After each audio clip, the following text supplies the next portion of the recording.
What up, everybody, and welcome to Late Night Live number 135. We didn't just redo that, of course not. It was working perfectly from the get-go. I didn't forget to turn my microphone on for this live stream. Of course I didn't. Today we are doing Choose Your Own Adventure. What does that mean? I don't know. We're just gonna decide what we're gonna do as the stream goes. I think this is one of the first streams ever where people have started in the chat before the actual stream started. I don't think that's ever happened before. What's going on, David? What's going on, Peter? Thank you for letting me know that my microphone was off. What's going on, Oja Swinny? Hello, Marilyn. And what's going on, Skeet? Nice to see everybody. Sorry to start with my microphone off. I forgot that I was doing some other, not streaming, with some other web app stuff. And to be safe, I had turned off my microphone within my broadcasting software. And I apparently, well, I have to scroll down to see it, and I did not see that it was turned off.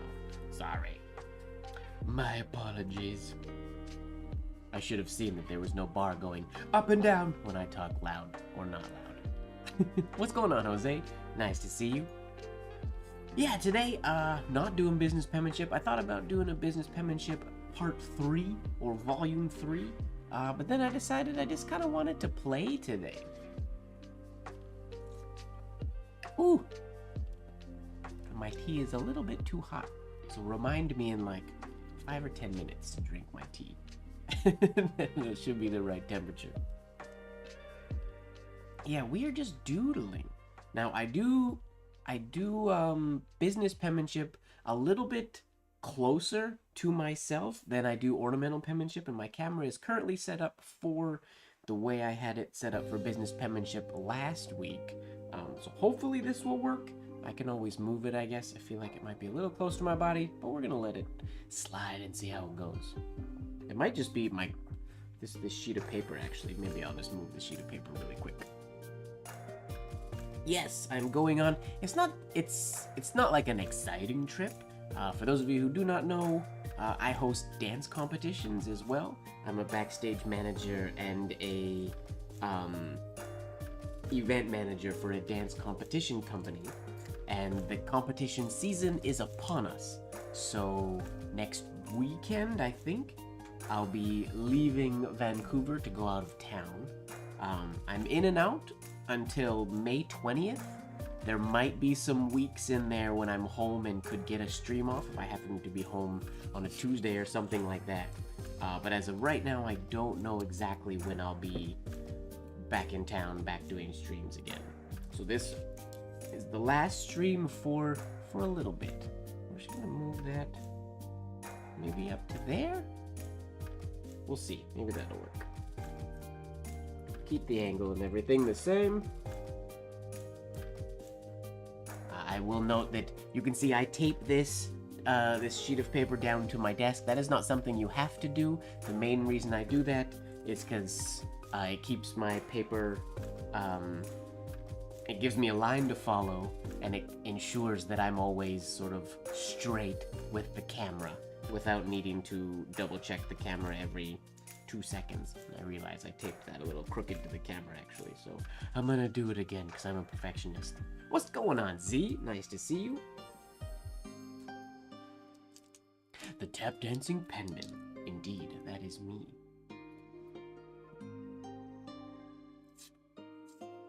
Not just tap dancing. I took a hip-hop class yesterday.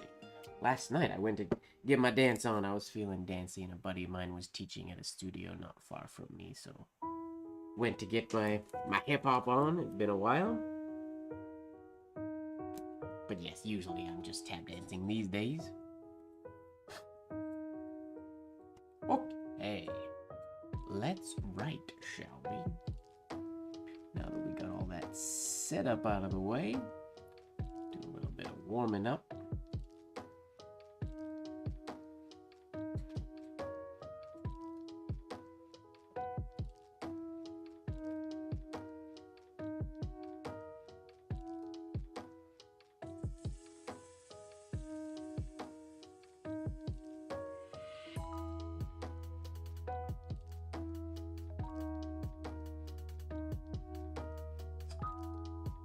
One thing that as sort of a product of my my business penmanship practice is the one thing that I've consistently needing to work on in business penmanship is to, instead of having everything so extremely angled, to bring it back a little more vertical. And it's something that I also want to do in my ornamental penmanship, but I find being disciplined with it in my business penmanship is much easier. So I'm hoping that I can sort of translate that discipline in straightening up my lines a little bit. Can translate that over to ornamental penmanship as well. Ooh, those ovals look nothing like those ovals. Foreshadowing of the evening we're about to have, potentially. Potentially.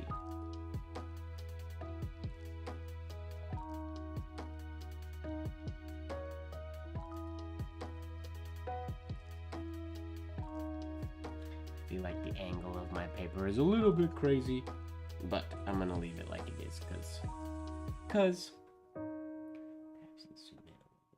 for you to there, that's about good. Let's lock focus before I get yelled at.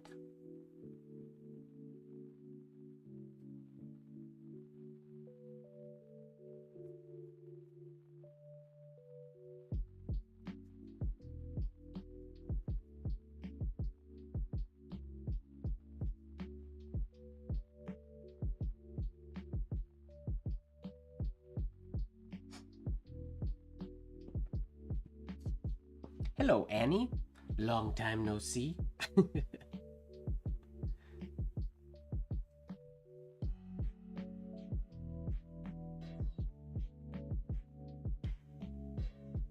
Oh yeah, fingers crossed, Marilyn, that you are not so under the weather this week.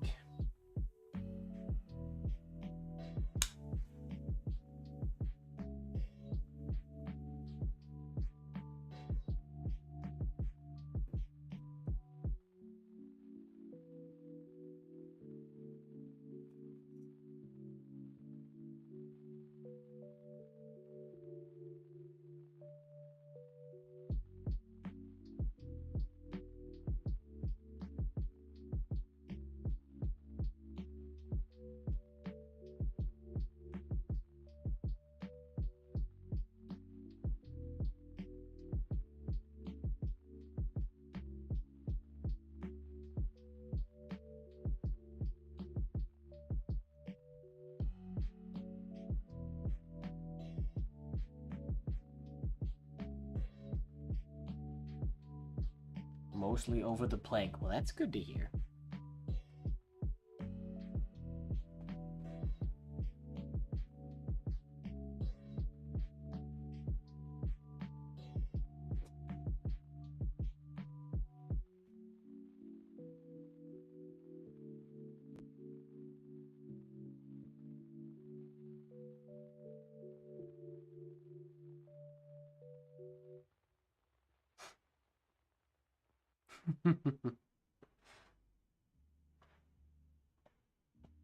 All right.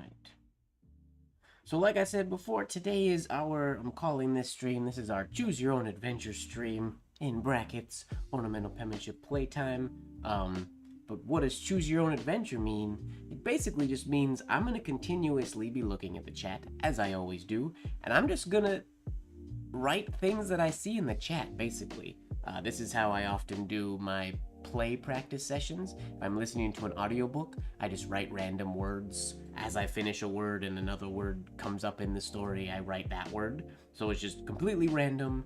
So I'm not really on a theme or anything like that. I'm just gonna kind of write things as they come up in the chat.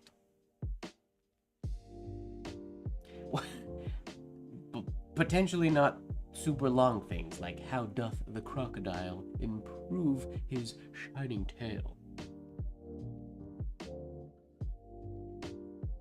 Now, David, did you actually spill applesauce on your yellow overalls, or is this something that you're typing in the chat because that's what you want me to write?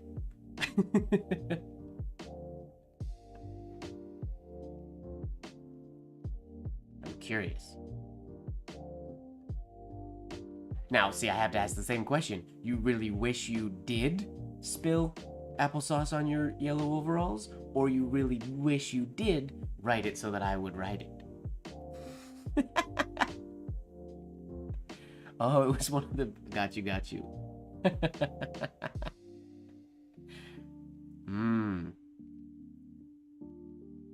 I need a good pair of overalls. I have white coveralls, and I have beige overall shorts, but I don't have...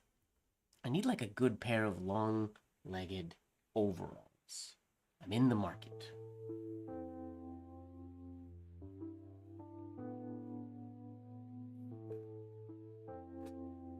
I'll never forget the time I wore my shorts, coveralls, or my short overalls to Iampith, and Michael Saul saw me, and I had the one strapped down, and the first thing he said to me, it was the first time he'd seen me since in a year, and the first comment was that I was only half dressed, because I forgot a strap.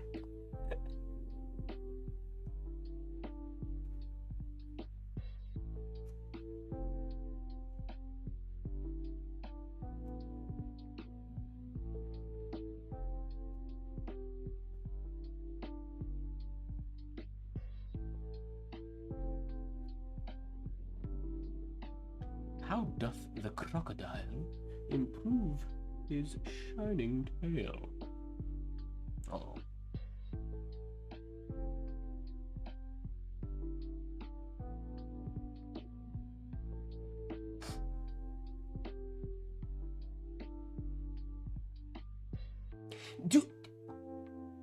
David, was it for a company called Madeware? Wait. Now I need to find it, because I feel like I got the same one. I think it's Madeware? Yeah, they're like, there's a navy blue and a brown pair. I feel like we might have seen the same one, because I straight up want a pair.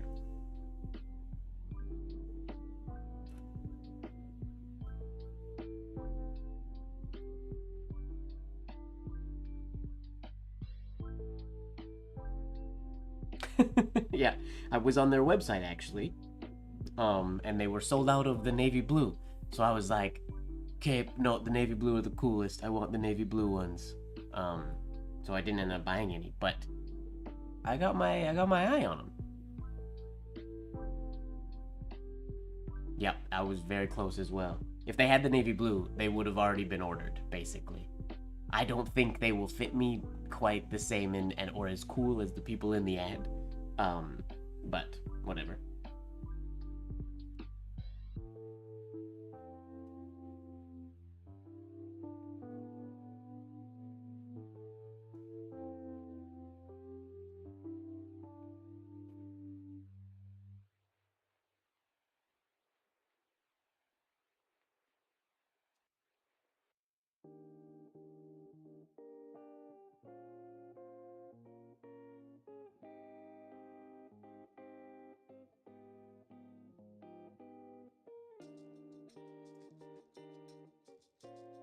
I don't know where Skylar is. Go message Skylar on Instagram and tell him to come. He was gonna join. Oh, the ones in the ad, David, look crazy comfy. They look amazing. They remind me of a friend of mine from Los Angeles who basically that looks like his fashion. And he just always looks dope in clothes like that.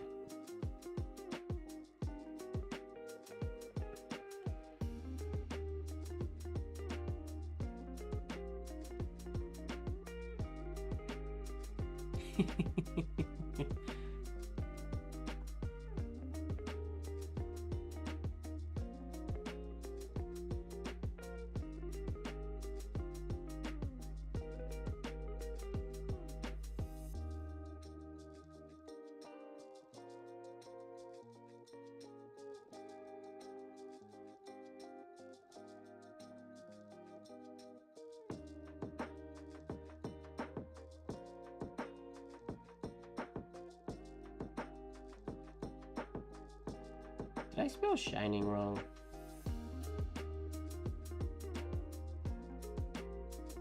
No, I did it right. Good.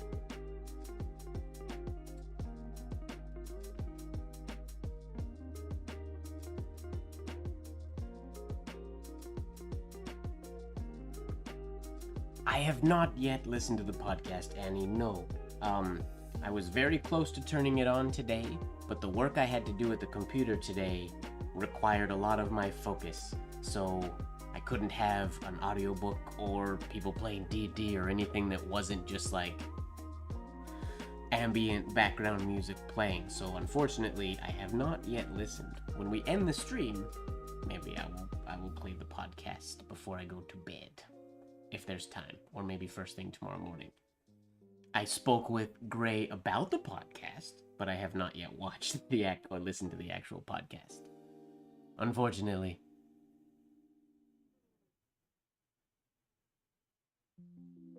I want to get my coveralls, my white full coveralls. I want to get them tailored. I want to have like a fitted coverall suit for just randomly. I want one.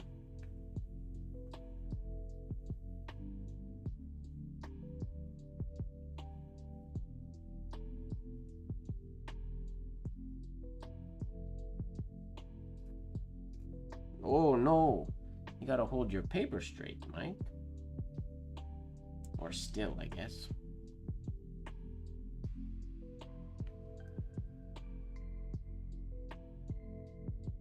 Oh, they're white, like this, like white, like this paper, white.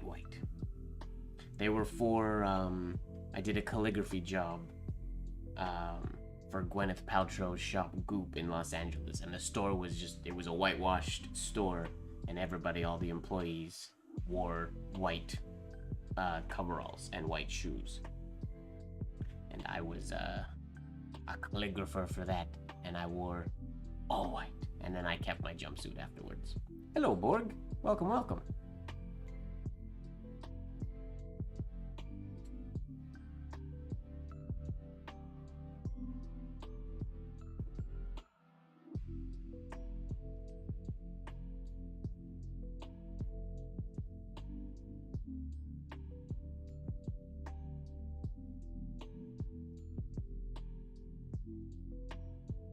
These hairlines are very fine today.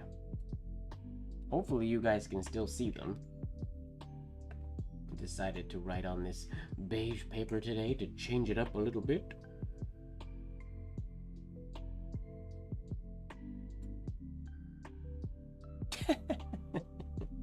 Nice, Marilyn.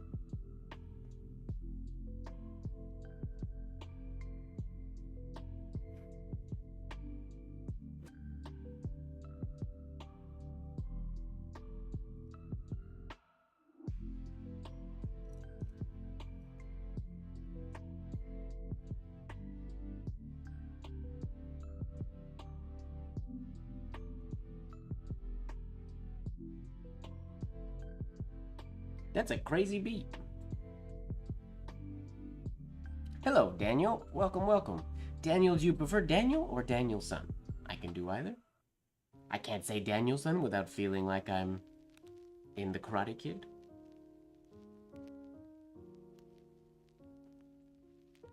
It's a fun B. If I wish this line going up here was a little bit more to the right, and I would have threaded through here and then threaded through that little one as well, but I made it right in between those two ovals. Not intentional.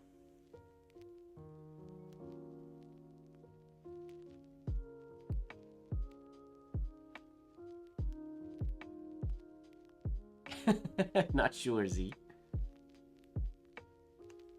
My choice. Uh-oh. Don't say that. That's dangerous. No, sweet. I'll probably just stick to Daniel, but every once in a while I'll throw in the sun just for fun. That rhymed. Throw in the sun just for fun.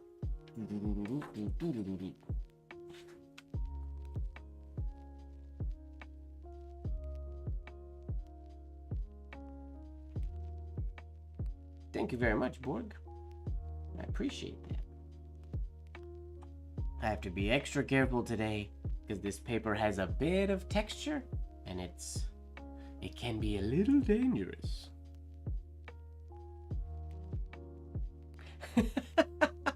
Straight up. So Z, you fully just like put into words the internal dialogue that I had in my head about 3 minutes ago.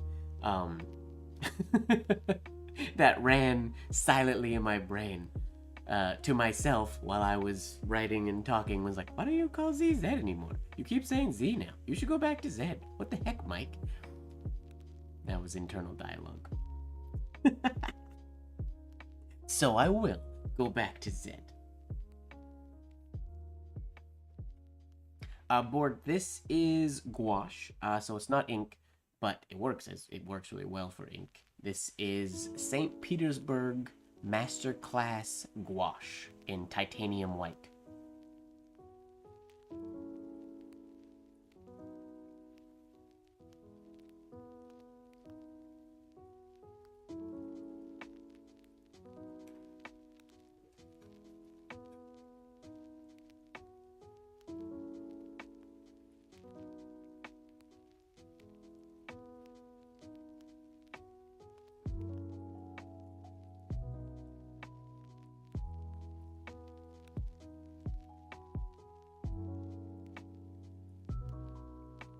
You know what I just did?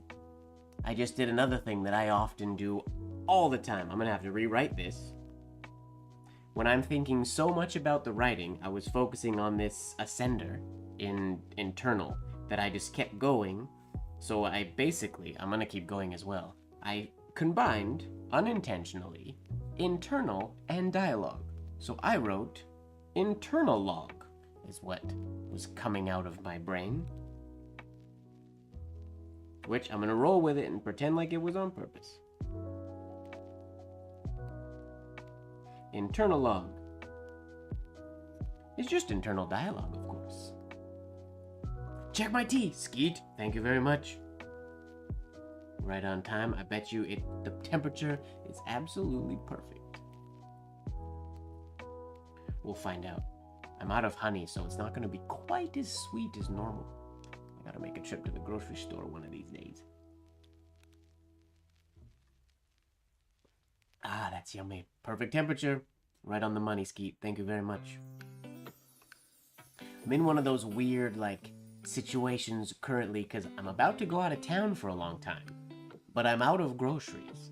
So I want to get groceries, but I don't want things to go bad. But, honey doesn't go bad, so I can go get honey. But I want to stock up my cupboards and fridge and stuff, but I have to be careful because I'm about to leave. So I gotta load up on the non-perishables. Internal log.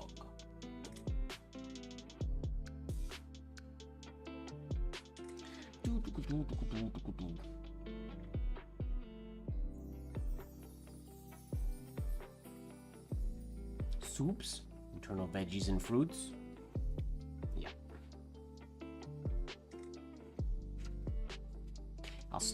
I gotta stock my freezer so I have more options. I need more options in my food life.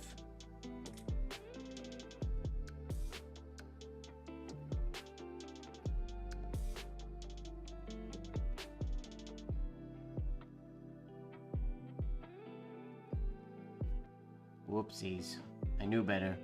I saw my breather hole was open and I kept going anyways.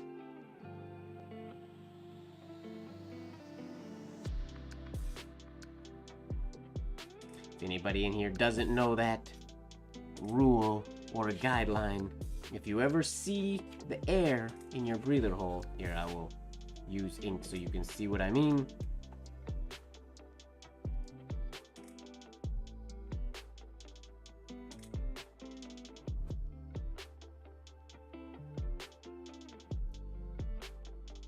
Wow.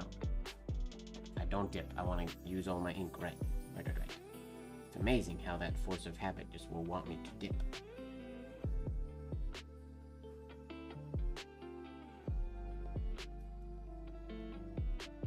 As if it's not empty yet. There we go. When you get to that, you might think oh, I could get some more lowercase letters. I could fit... Don't do it. If there's air in your breather hole, dip again. because you're just setting yourself up for a situation like that tea that I did up there. It's never a good idea. Hello, Lori. Welcome, welcome. Lurker Lori in the house.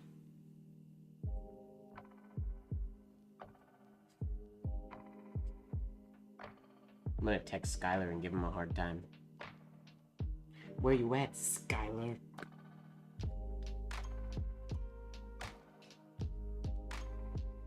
Force him to join.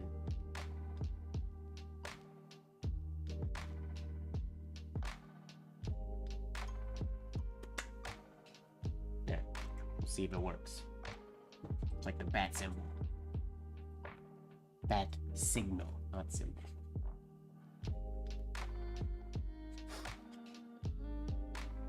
Canned goods. I have a lot of jams and stuff. I have a lot of condiments and things like that.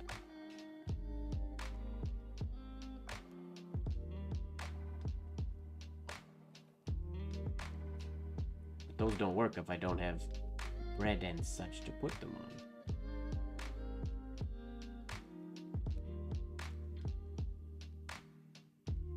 Once again, pushing my luck with the breather hole. Ooh, that's a fun D.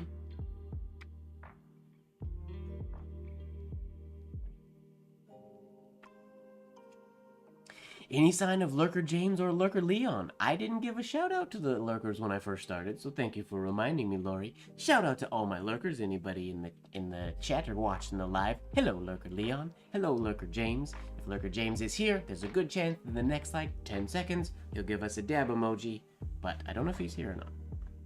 We'll see. He might be cooking.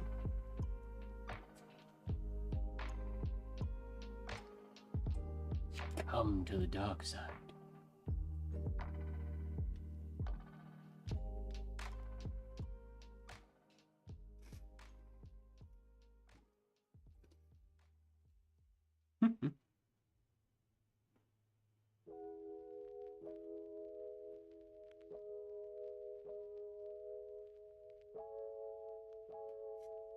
Lurker.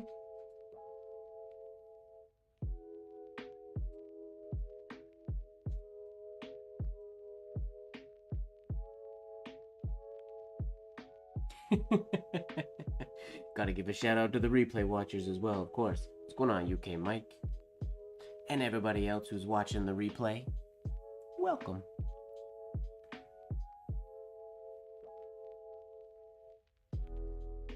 We need to think of what's a cool word for replay watchers. What was that? What does that say?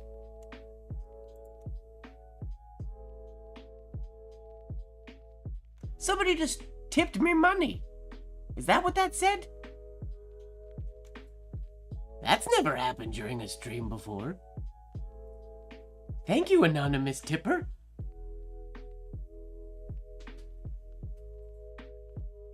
This is my anonymous tipper dance.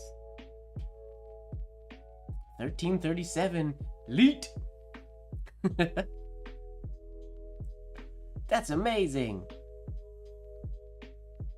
I really appreciate that. Thank you very much, anonymous tipper.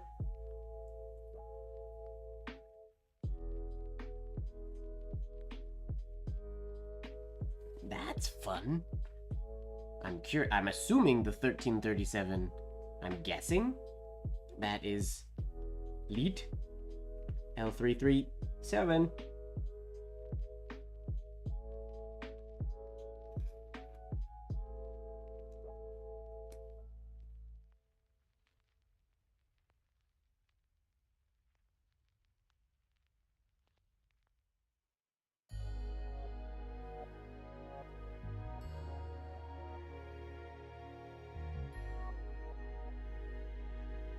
That's so fun. I need to make my preview small so that my computer doesn't have to work really hard. But then I can't read those things when they happen.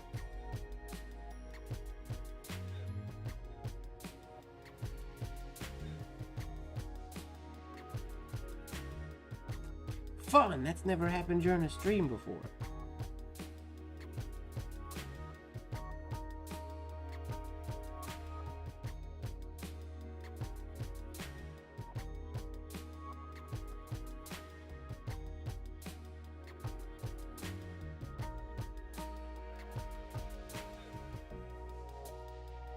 How does one even tip? There is a link in the description of the video.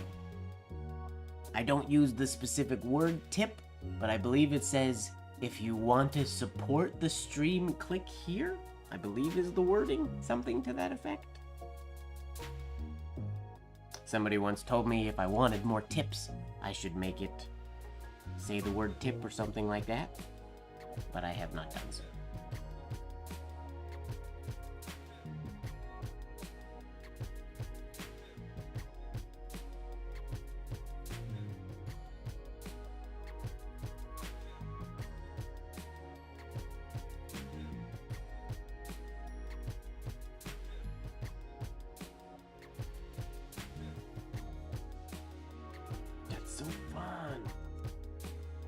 We haven't seen a lurker or a dizzy bunny in a long time either, which is interesting. That's a very good tip, Peter, and I thank you for it. That's a good one. Words we can live by. Now, question for you, because I know we have a lot of Americans in here. So, don't drink milk past its expiration date. If somebody were to say to you, don't drink milk past its expiry date, would your initial thought be that is wrong, or that just means the same thing? What do you think? Tipping options is on the YouTube profile page. Is it? I don't know. Okay, Marilyn. Not a phrase you've used. Peter says the same thing. Daniel says it sounds weird. You're American, Daniel? It's interesting, because in Canada, like, I grew up, like, expiration date is a thing, but expiry date is almost more common for me to say. In Cali, okay. Yeah, so like, oh no, it's not past its expiry date, it's okay. I just would casually say that when I lived in California, and people would react to me as if I didn't know how to speak English, or that I was using the word wrong. And then for a while, I legitimately thought I was crazy and I was using expiry wrong, or that my family just was in the habit of saying the wrong thing. But it's, now that I live back in Canada, I hear expiry date, it's what people say here. And where Annie lives, that's what people say as well. So yeah, expiry date, interesting. Take that, Americans. I mean, both are correct. Expiration date, when you think about like dictionaries and words and stuff, it sounds like more accurate, I think.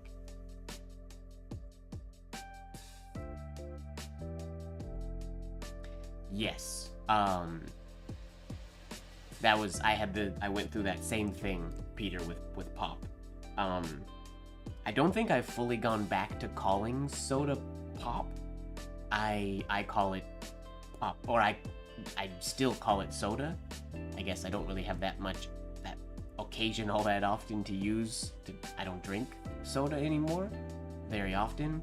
The only time I use it gets referred to as mixed, not as pop or soda, basically. I remember the first time that ever happened to me was before I lived in LA. I was just there visiting, and I went to a bar. But I wasn't drinking. I just wanted a pop, and I went, "What kind of pop do you have?" And the guy said, like, "What?" And I said the same thing, and he said, "What?" And that, you know what I mean, is I didn't really call him out, but it's a thing. You know what I mean? Now you're just being a jerk and you want me to say soda instead of pop. Just like how some places in the States, Coke is every kind of soda. Like, what kind of Coke do you want? Sprite, 7, blah, blah, blah, all the other kinds, but it's all Coke. Fascinating. Words, languages. Soda is soda, pop is popsicles. Interesting. Hello, Rate. Whoa, Rate, long time no see. How you been, man? Russia in the house. Hope you've been well. Hello, Polished and Assembled. Nice to see you as well. Yes, we're taking a break from business penmanship practice, and we're getting a little loopy this evening.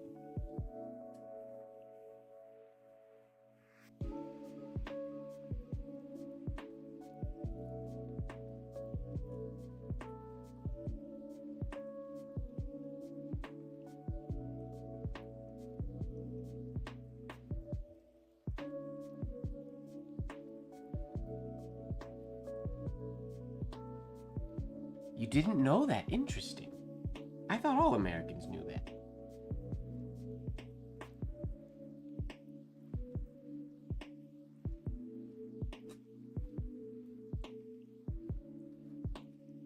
Ooh, very tiny pea. Yeah, basically, nobody in Canada uses the term soda, with the exception of specifically club soda. Pop is popsicles where Annie's from, I guess.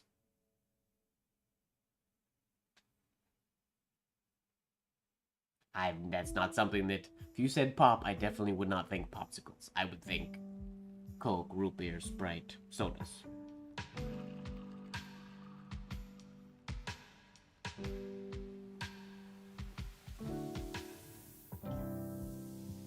Ooh, very close, Ojaswini.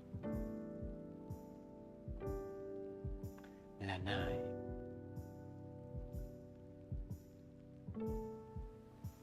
Water cookies?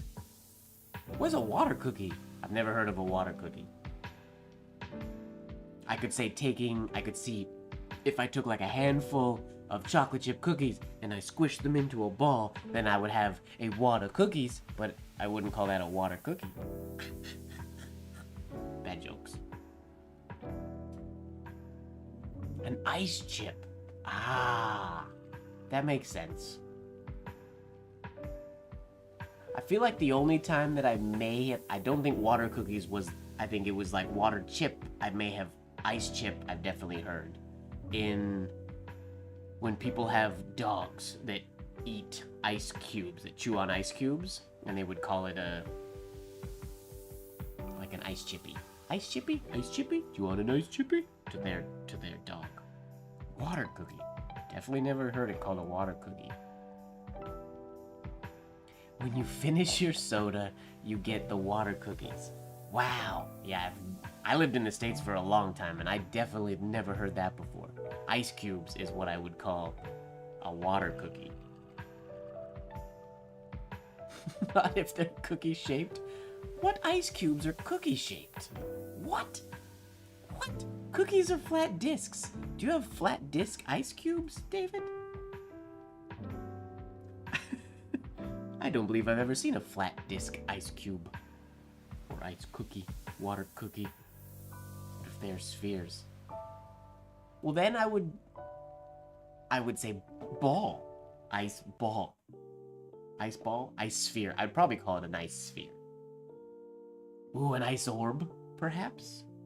Ice orb has a good ring to it. Ice orb. That's a water cookie dough. Water cookie. Interesting.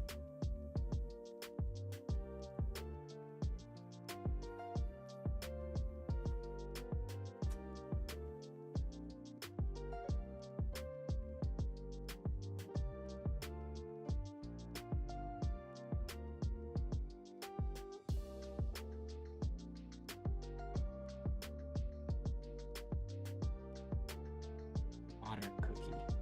That blows my mind. That's fascinating.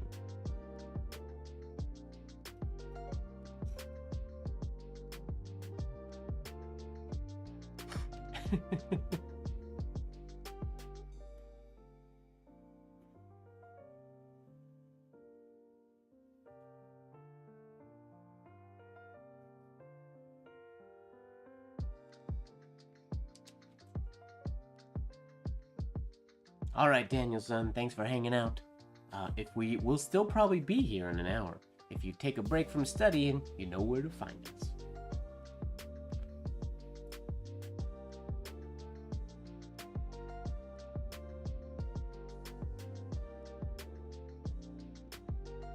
My favorite shaped ice are ice Lego men. I have I don't think I have it anymore.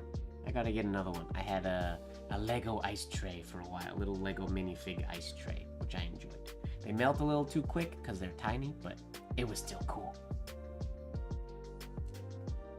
Ooh, just Winnie. Grandma made jam is the best kind of jam.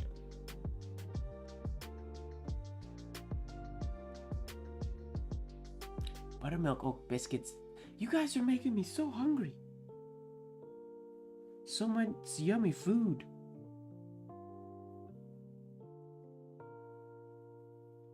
Grandma jam. Graham jam.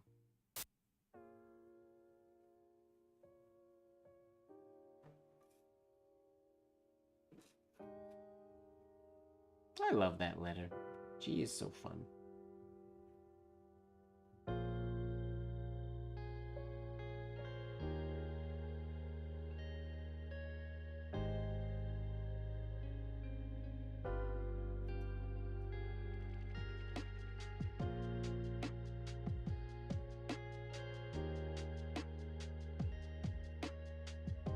Graham jam.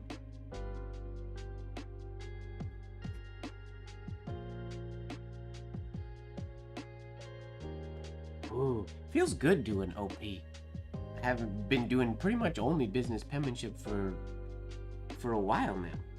I haven't really played very much recently.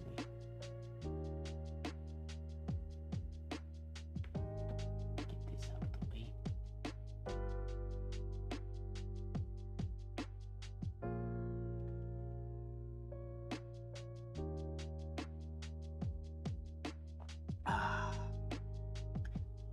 Now, David wrote prisms in all capitals. Can I, off the cuff, superscript prisms? I don't know. I don't know.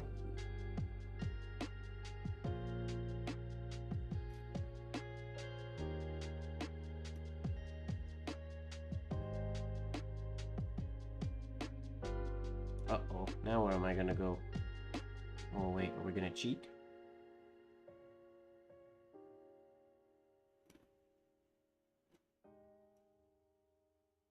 We cheated.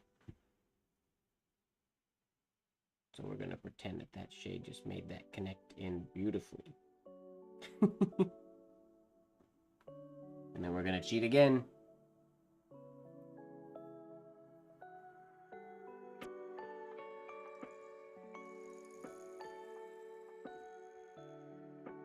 Nice connection.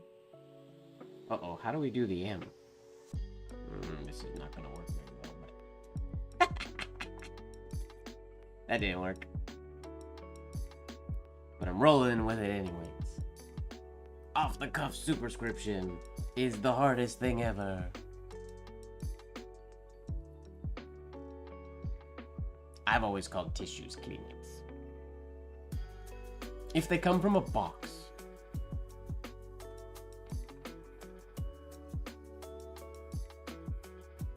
All instant noodles is Maggie? Maggie? Magi? Spell it out phonetically for me. Magi? Japanese? Magi? Magi? Magi? Magi. That sounds very magic. Magi. Instant noodles? Would you not just call that ramen?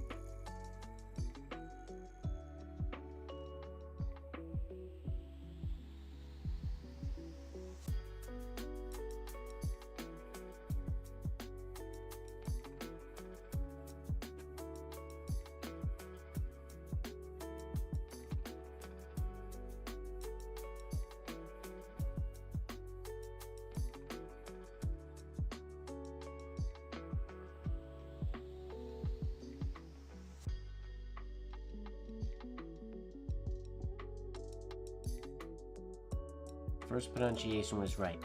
Well, I don't remember which one I said first. I said like a whole bunch. Maggie is a Nestle brand? What? Doesn't Nestle just make like chocolate milk? I mean, they do make chocolate milk, but I know they make other things too. Like chocolate bars.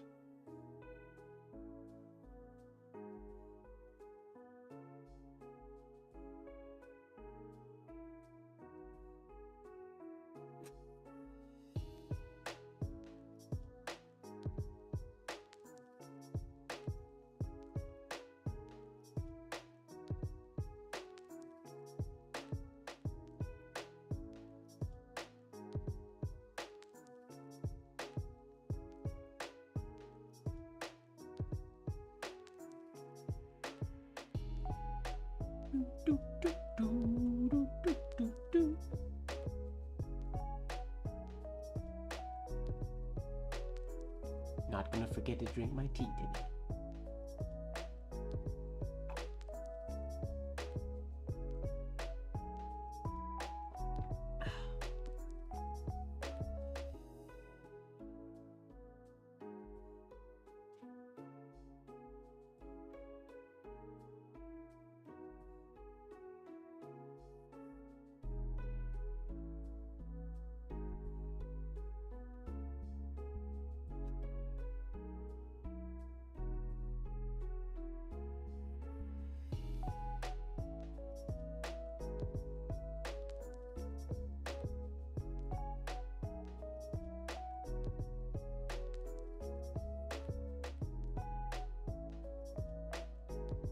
Added shades where I shouldn't have on that one a little bit.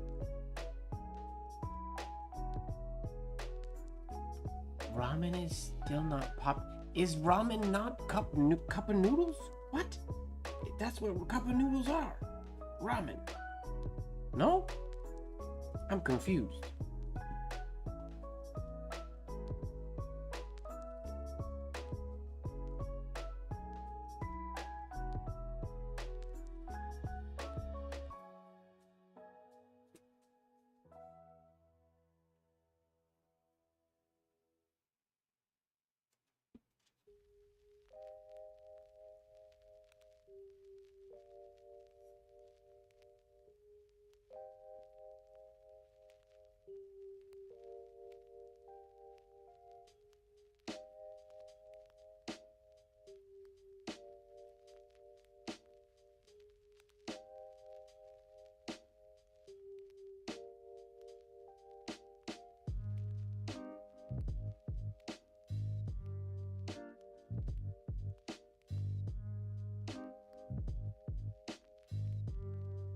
Ramen.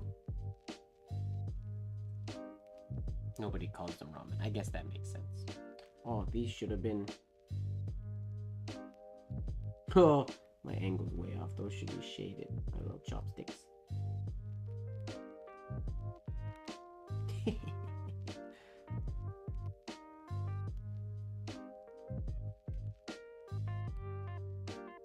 I love ramen. I'm a very, very, very, very, very big ramen fan. It is delicious.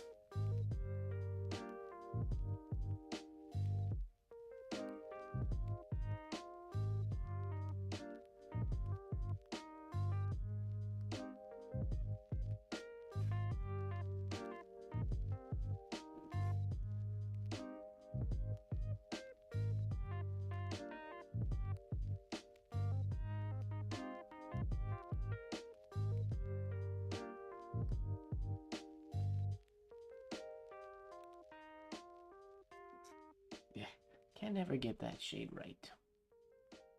Unfortunately.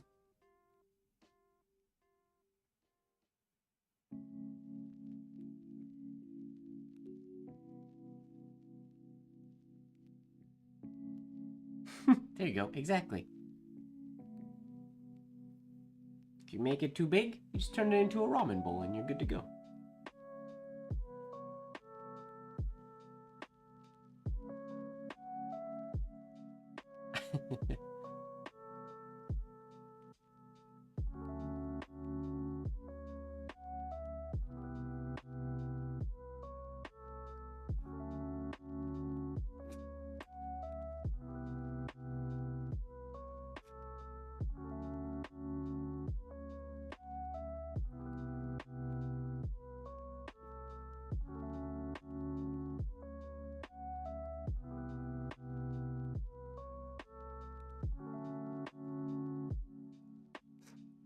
Oh, boo.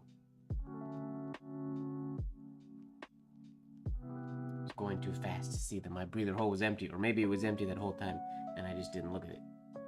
Like an amateur. Always keep an eye on your breather hole. That sounds weird.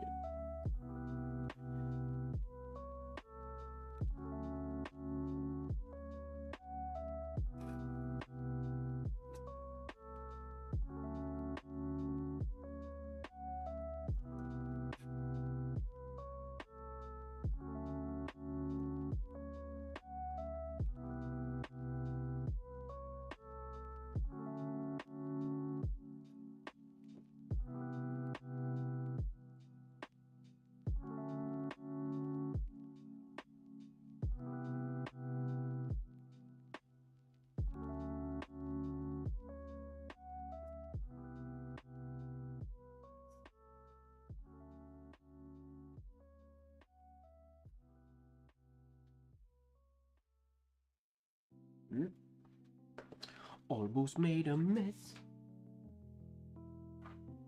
Oh.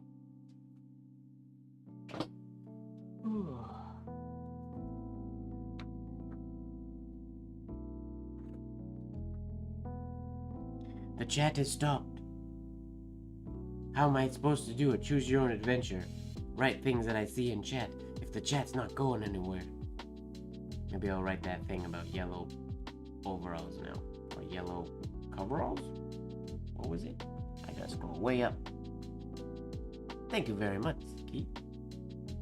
I appreciate that. They need a bit more work. I do think the business penmanship angle that I've been working on has helped a little bit, potentially. Or I just got lucky. What do we have here? What do we have? What do we have? What do we have? I spilled applesauce on my yellow overalls. I spilled applesauce on yellow overalls. Ah! Did something just break? What was it? No. Nothing broke. My phone just fell across the room on the floor. It's gonna stay over there now for a while.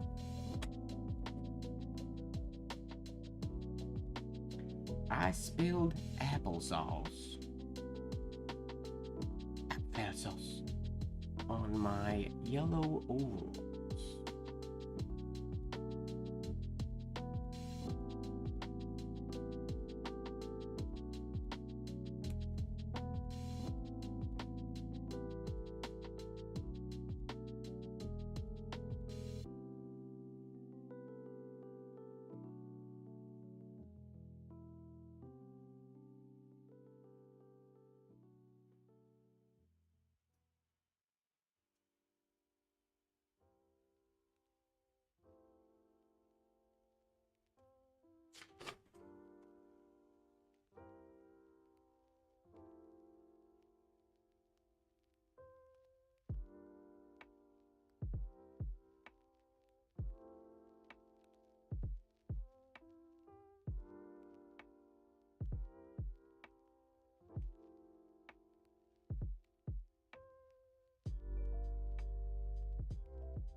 Grandma jam is the best kind of jam. I can write that.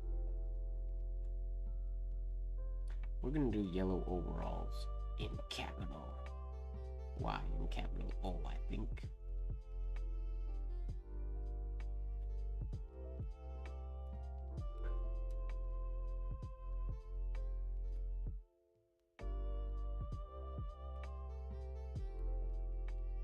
Maybe just the Y.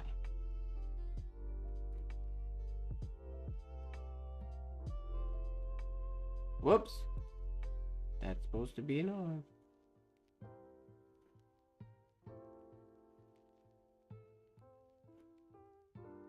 Thinking about what I'm writing instead of... No, thinking about how I'm writing instead of what I'm writing.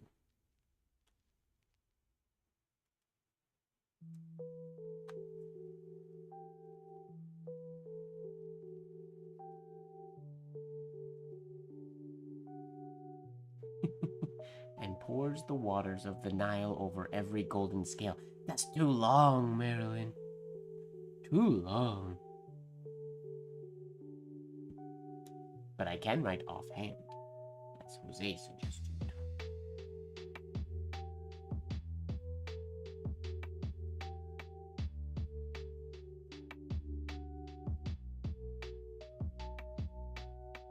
I'm curious. This may not work.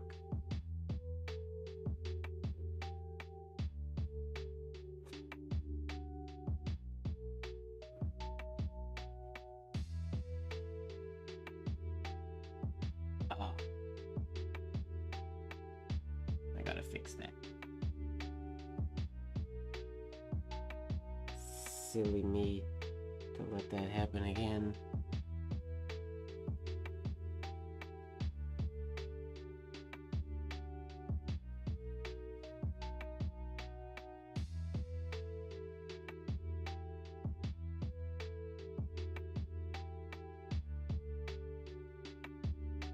I have never connected into anything from the O like that before. I like that.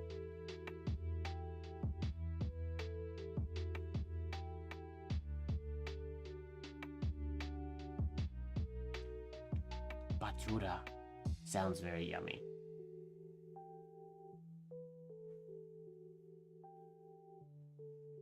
Who taught you how to make that, Ojaswini? Was it her?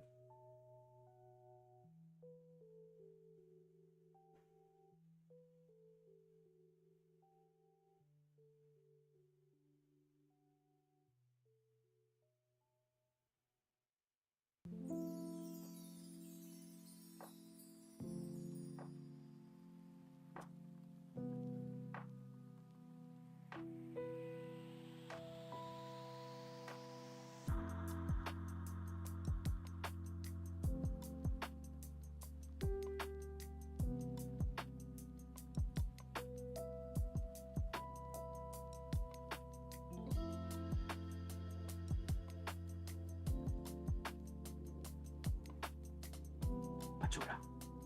Whoops, off screen a little bit. It sounds very yummy. Nobody taught you? Not even a book? Oh, observe.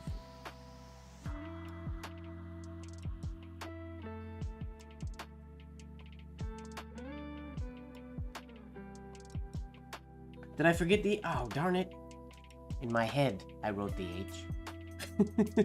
I knew it was with an H. In my head, I did the H.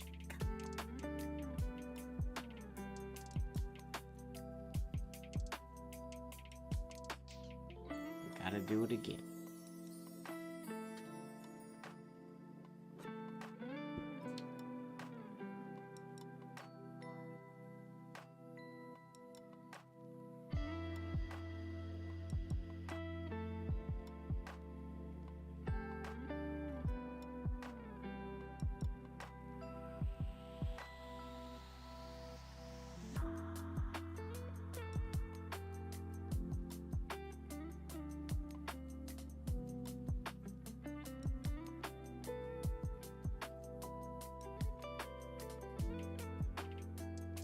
Judo.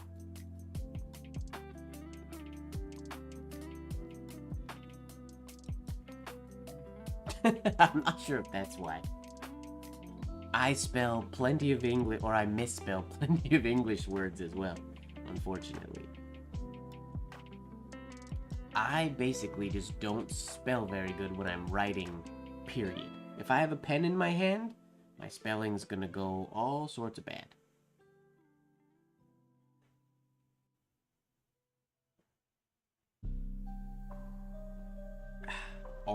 Always has been that way since I've tried to write fancy.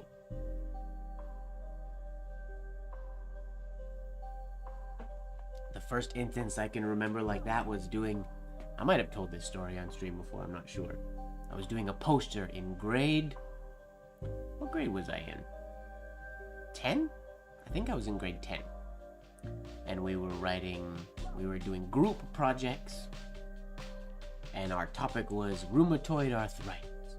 My entire job in my group, because I was the artsy one, was to make the poster look good. I didn't do any of the research or any of the actual work. I just had to make it look good.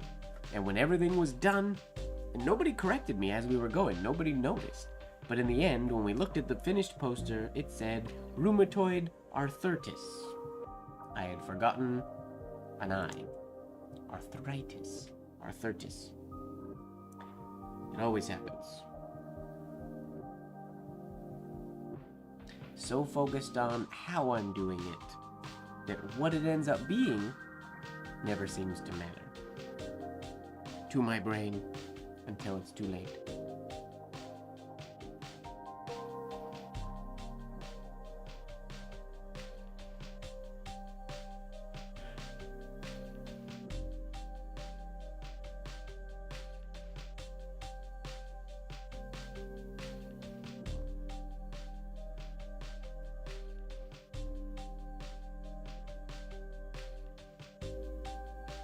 was I going there?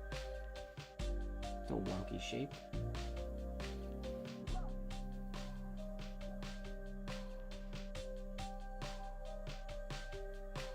So is that. Weird ovals. Leftovers for lunch. That's a good lunch.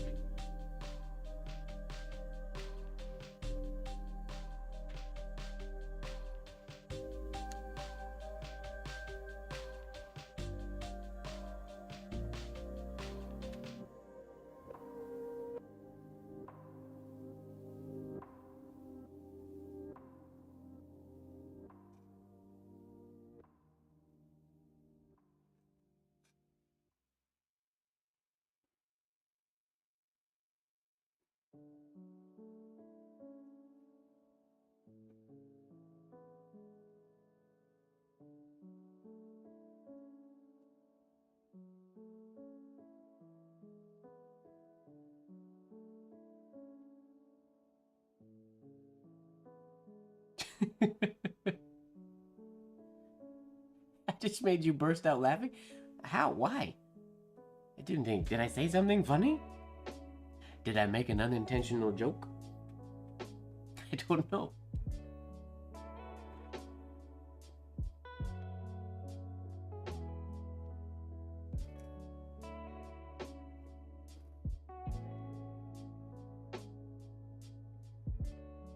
Grandma Jam is the best jam. Lori's living in her own world right now.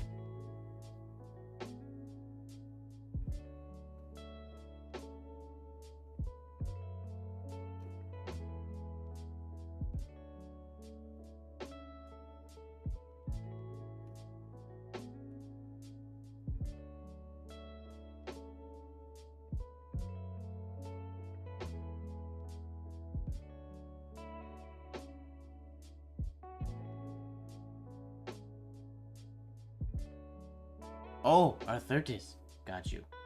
Rheumatoid arthritis. Yep. So ridiculous.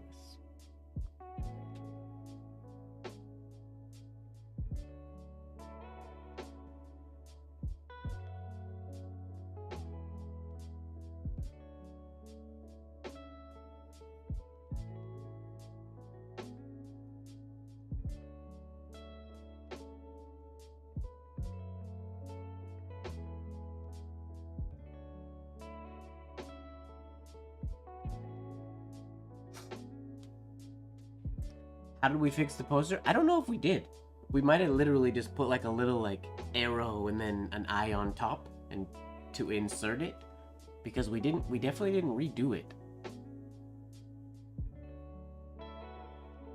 Well, I say it arthritis, but it would have technically I wrote ARTHRTIS. Oh, I said I, didn't I, when I was telling the story? Yeah. Arthritis. ARTHRTS. No, TIS was how I spelled it, I think. I wonder if I still have that poster at home somewhere. Probably not. Rheumatoid arthritis. Grade 10. Spelling at its finest.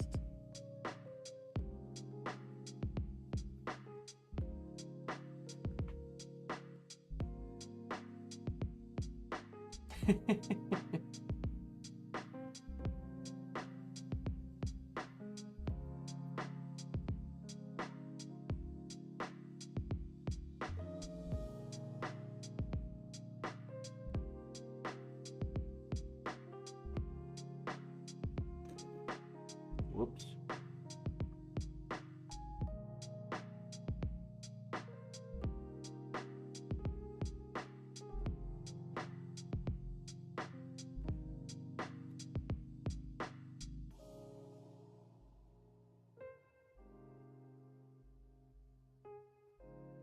Ah.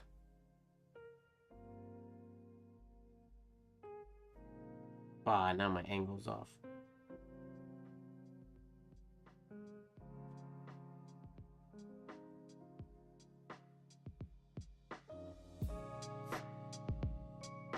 Arthritis.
arthritis.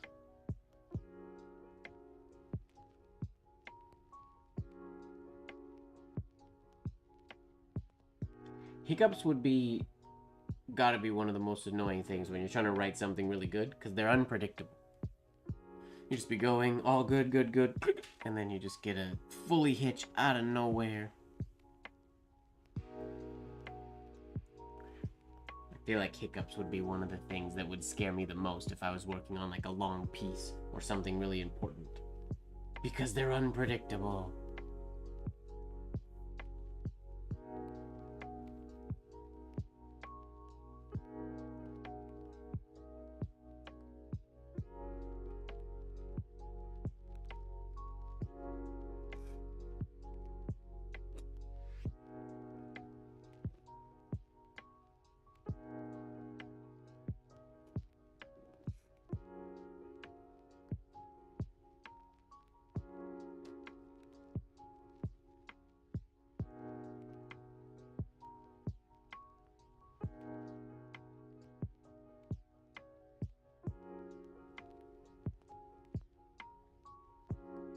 Isn't hiccup sometimes spelt like cough, like a O-U-G-H? Hiccough? Or is it one of those words that, like, that was its original spelling, but now this is an accepted spelling? No? Really? Are you sure, Otis Winnie?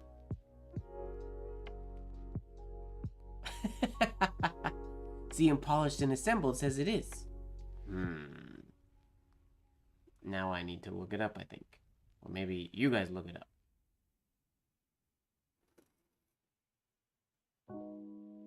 It's like donut.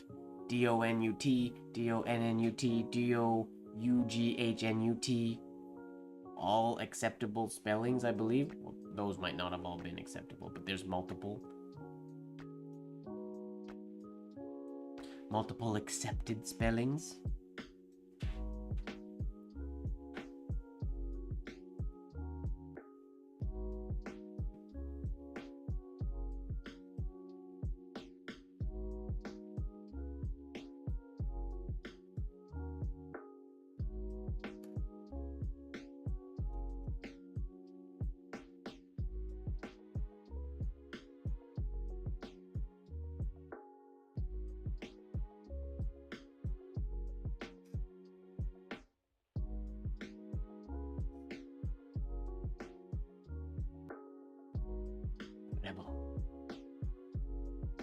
I don't think I'm making things up. Is it British? I would assume with the O-U-G-H would make it British spelling.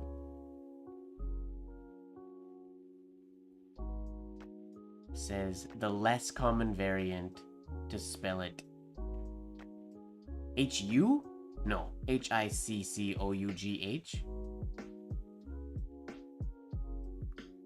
That U has to be a typo. Huckoff? Sorry, Al. Sorry, I have hiccups. Huckoffs.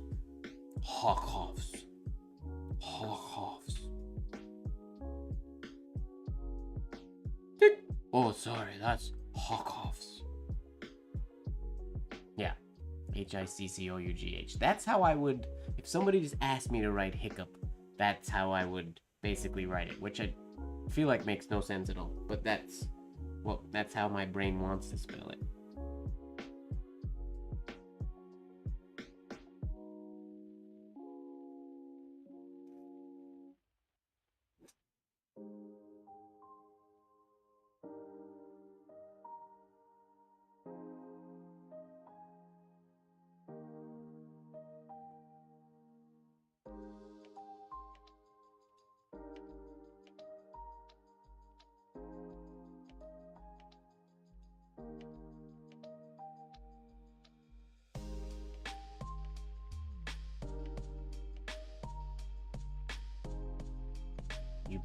You better catch up, Otis Winnie. Your daily black letter practice. Who are you practicing with? Are you following like a course or a person or a book?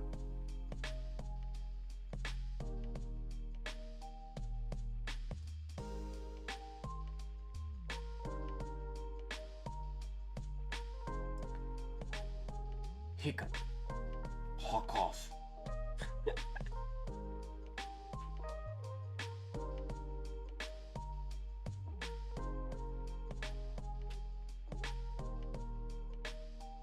Nothing as such, just a book. Gotcha. Just practicing to get the rust off your hands. It's a good plan. You should practice and go for the Iampith black letter certificate. Okay.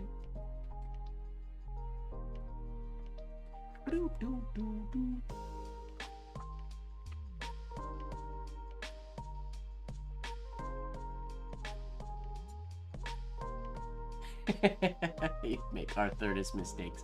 I like that. I get caught up with black letter. I really like it, and I never practice it enough to get really good at it. Unfortunately. I want to, but I never dedicate the time. Which begs the question, do I actually want to? To which I think the answer is yes. But if I really wanted to, you would assume I would put in more work. Something about it has to be slightly less appealing to me than ornamental penmanship, or I would do it more often, I think.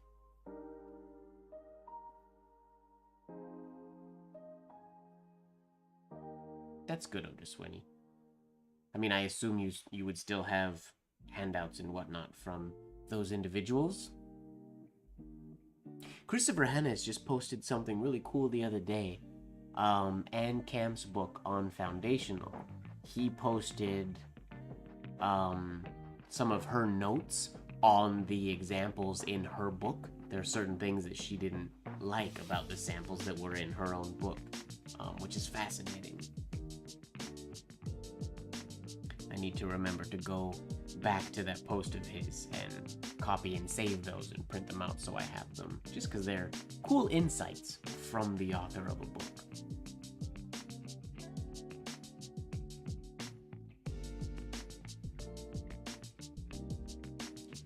It can be very difficult, yes, to devote the adequate amount of, or appropriate amount of time, adequate amount of time to any of these scripts, really.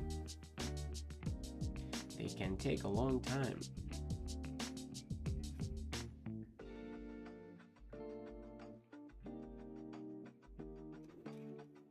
Why did that happen? The shade, you can see the outline. It was decent. That's annoying.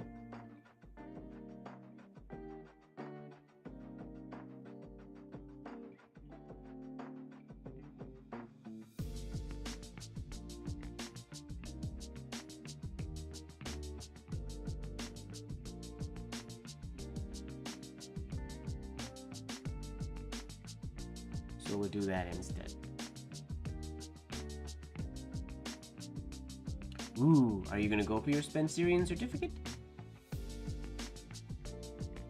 Whoa! Skylar's here! He's here just in time for the Dottie D. I like Dottie D. That's fun. Dottie D.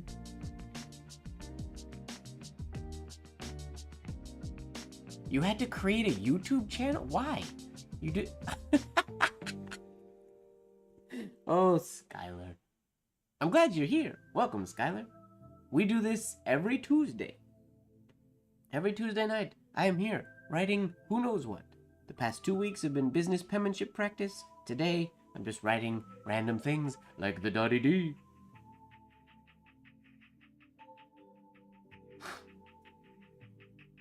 What's going on, Steve? Good evening to you as well. Almost every Tuesday, yes. Every Tuesday that I'm home, basically.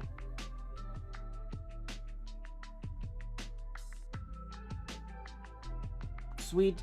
I don't know if David is still here. David was here for a little bit, Mr. Grimes, but I think he's gone now. Potentially.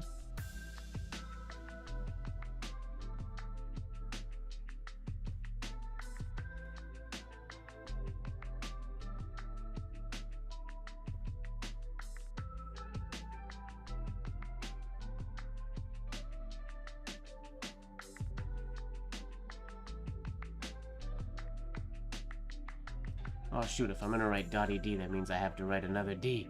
I set myself up there. Oops.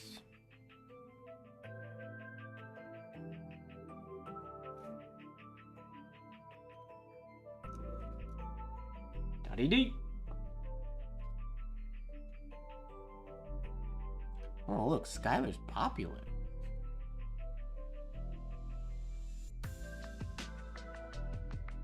How long will I be gone? Uncertain. My last event goes until May 20th.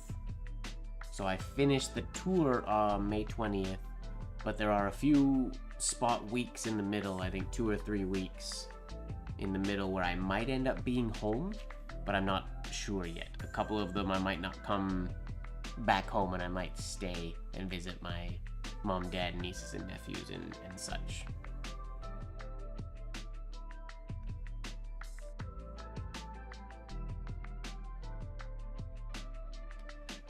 Polished and assembled, so I end up leaving, I leave town quite a bit. The years prior to COVID, my last years in Los Angeles, it was on average, I would be basically home for like 2 weeks in a row.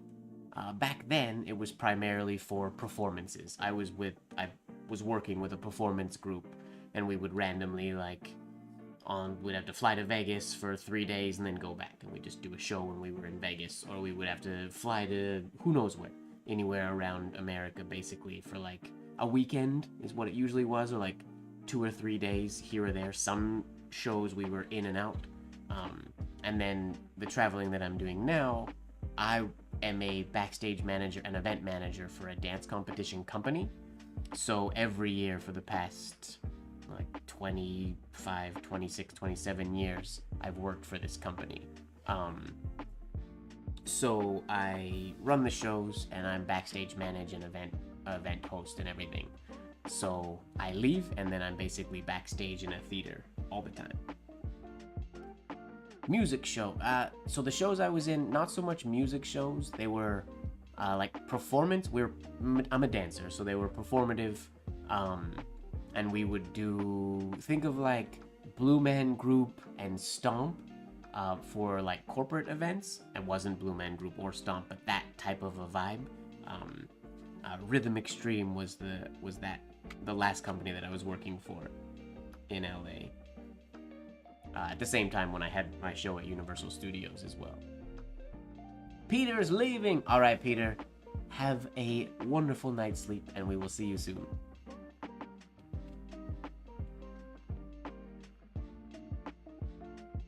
Skylar's studio is very easy to admire.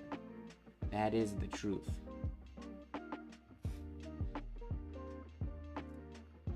Why does that keep happening?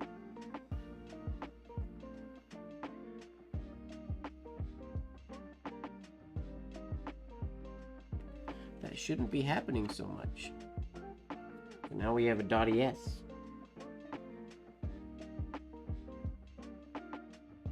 Unintentional.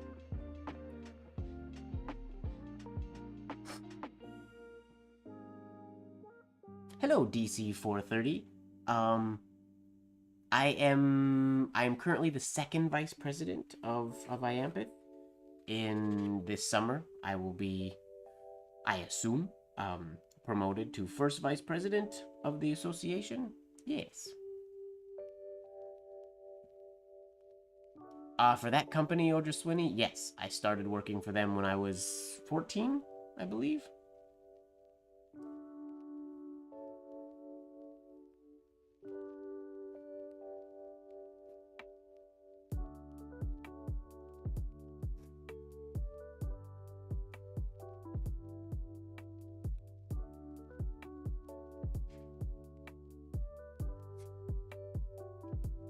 I technically started working for them. No. I started working for them as I used to hand out trophies and whatnot backstage when I was very, very young. I started dancing at these events when I was, I believe, 9 was my first year dancing at them. And then I think when I was around 13 or 14, well, no, even younger than that is when I started handing out medals, basically just helping out. And then one day, I got double dog dared by my dance teacher to go on the microphone so the MC could take a bathroom break. And I did. And then the rest is history, as they say. They couldn't get me off the microphone from then till now. But now I have to step away from the microphone because now I have to manage and run the events. So I hire other MCs and train other people to take the microphone for parts of the day. I'm not too Ojaswinny, but I'll still be 14. That works for me. I'm cool with 14.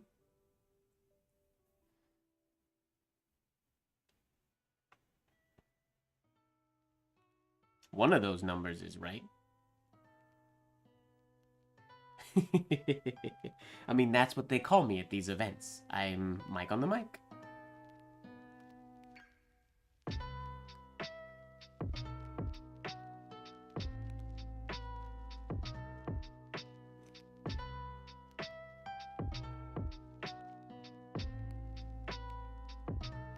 Ooh, that's a nice, pretty F.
Oh, wonky oval. Whoops. Also wonky oval. What's going on?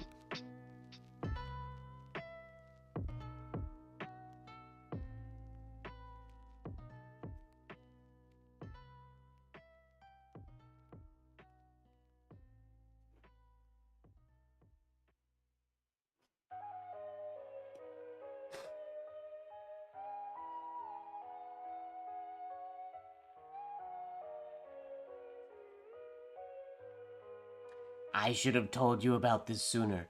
I post about this every single week, Skylar, and I've been doing this for 135 weeks. You...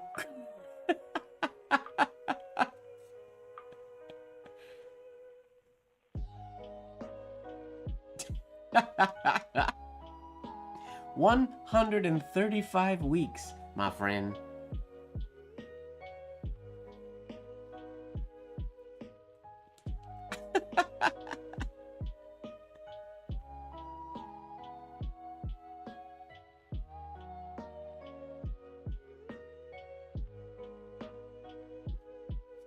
My inner child is very, very much alive. And I hope it remains to be. No, you're not that behind.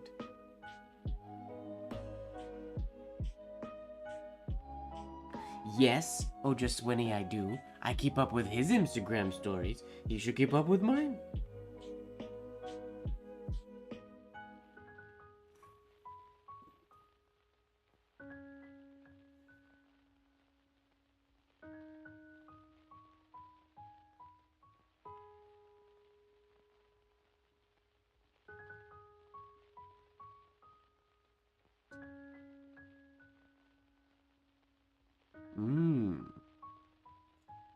In all lowercase, DC 430?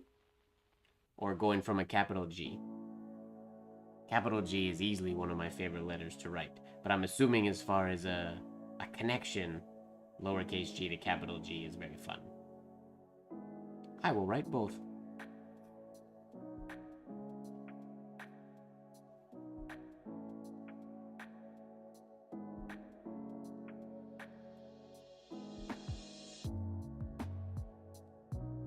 Ooh, I have the GL here. Oh, that's not the connection you're talking about, though. I did it wrong.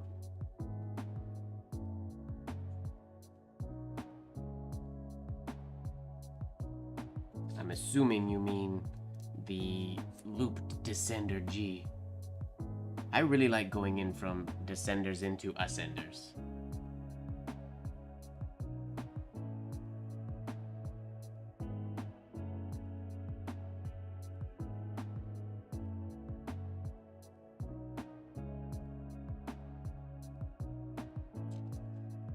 There's something about starting from below the baseline and going into the ascender that I feel like it seems like it should be harder, but I definitely feel like it's easier.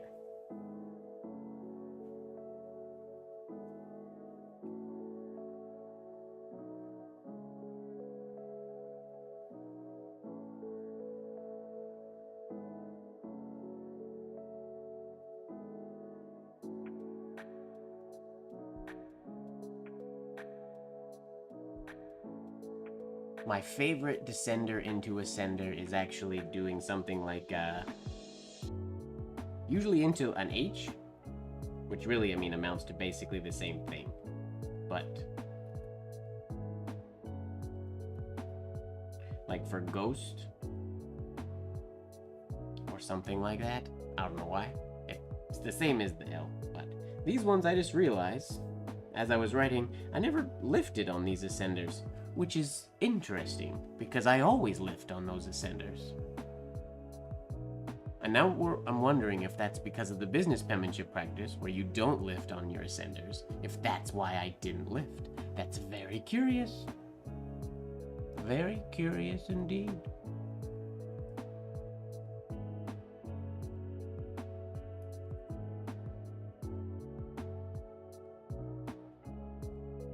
Egypt. 2 descenders. See, now if I was writing Egypt, I would do one of those. This is actually a topic that somebody was talking about in the Creatrium today, yesterday, not sure, where when you have multiple descenders, instead of writing them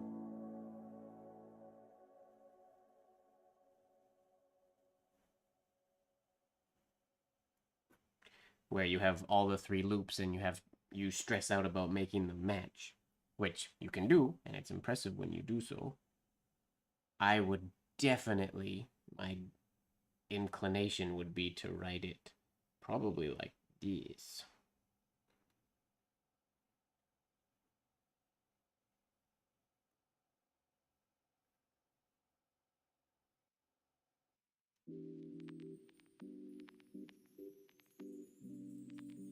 Probably like so. Makes it a little exciting and different. 3 different, fully different descenders, and we also thread the G descender, which is fun.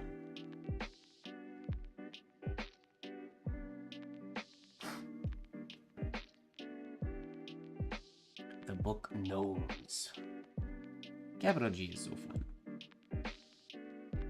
I want to get in the habit of, there's a capital G that people use. Hello, Lavina. Welcome, welcome.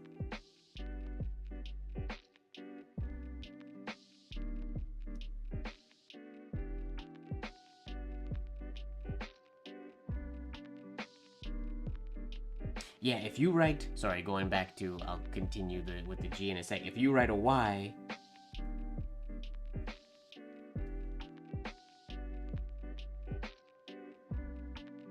do an H, let me do that again. My H was not very loopy. What's going on, Shaq? Welcome.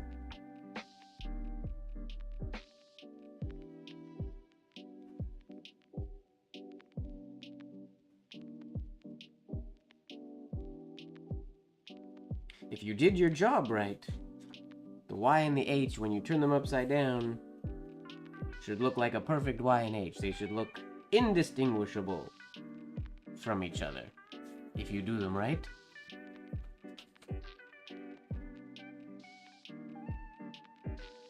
Oh, it's supposed to look, yeah. Nice. I like that you typed those upside down. How did you do that? Did you use the, what's that thing called? The character map? or do you know the special keys? What I was saying about the capital G, like the standard traditional capital G, the one that I write most often.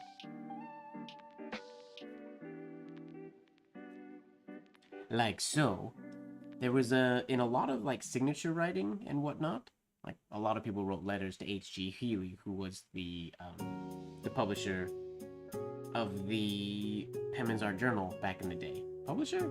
Editor? Editor? Don't remember. But people would write him, and the G in his name, they would often, this part would be, how did they do it? Because there's like the descender G's, like the, whoa, that was yucky. There's like that G that people would use, but not everybody likes it. But there was a version of the G that was, wait, now I'm trying to remember what it is. It would be like,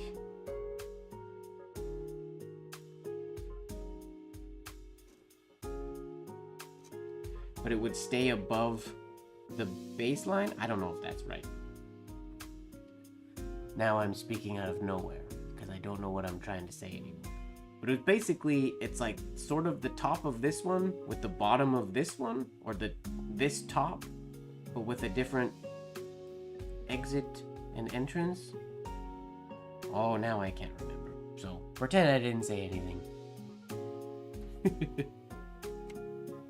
But yeah, this G, very, very similar to the capital S. I mean, if you add a compound curve in the middle, instead of an undercurve, you get an S, basically, from the G.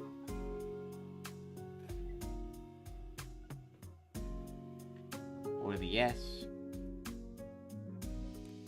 Ooh, it's a little bit messy, but yeah, they're very similar.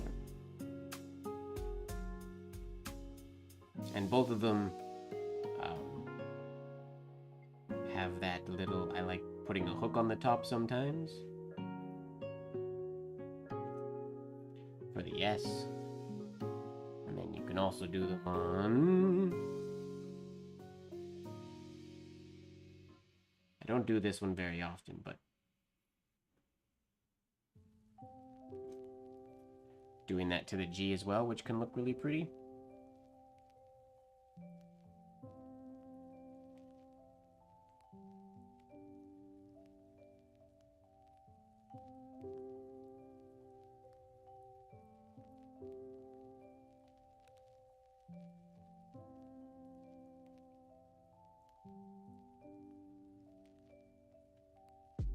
You can do that to the L as well.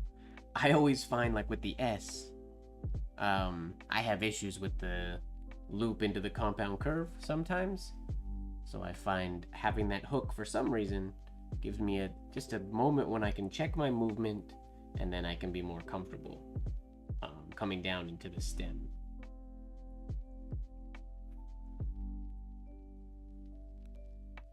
And then you can also put that into the R like that.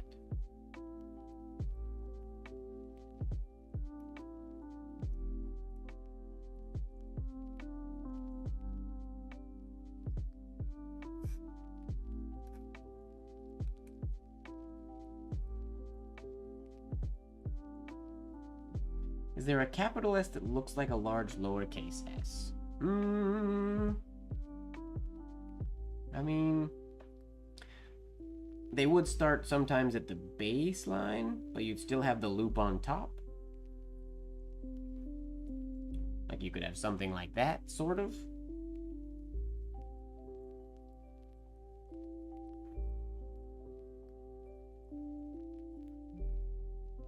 But you would never, well, I don't want to say never, but I would rarely see something that's actually a large lowercase s as a standalone capital S. I don't want to say that it doesn't exist, but I want to say it's not very common. An S that I'm not very good at, and I would like to use more, would be the long S. Which, now I have to remember how to write it.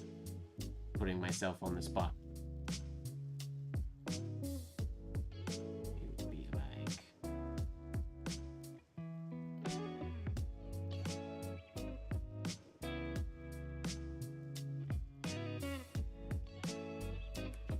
Something like so.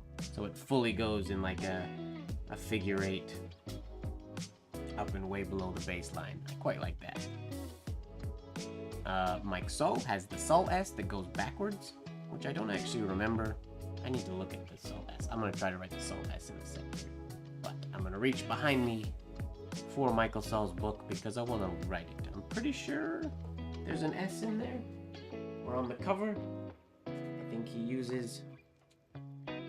Yeah, and he doesn't do it for his name, but in his wife's name, in Debbie's name, he has the Sol S, which comes and starts from the bottom and shades down here and does the whole thing in reverse, which I never use this one, but I want to write it. I want to get used to using it. I never have a nice flow. I like the way it looks when I write it slowly, but when I use movement and write it quicker, it never looks quite right.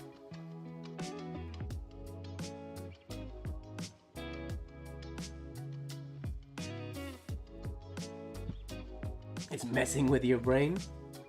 Yeah, it's neat, because it looks like, I mean, you would start here, you have a very extreme compound curve. I think that's one part of it that is, it works when you're going up, because you have to travel, you compound curve this way, but it does travel a fair bit to the upper left, so it can feel weird, because the compound curve is so extreme.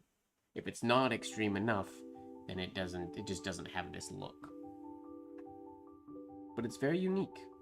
We see Mike uses the hook on his S there as well. Trying to find... This is page with S. Go over the Sol S, or does he teach that in the book? I can't remember. PQRS.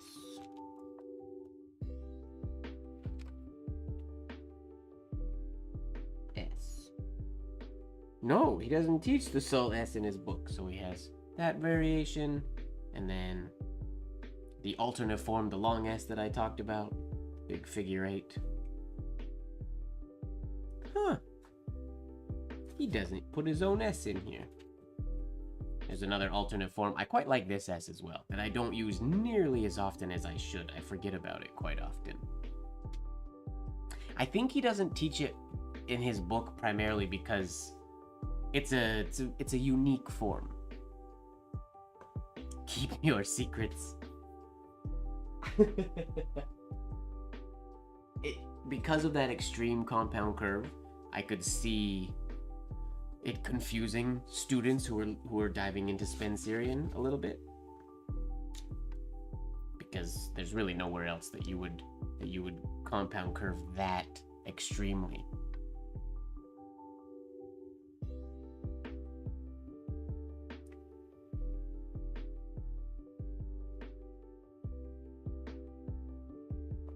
The last one, yeah, the last one.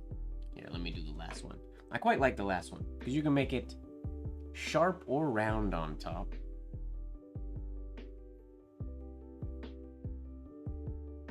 Can I remember how to use it? Yeah, so it's something like this.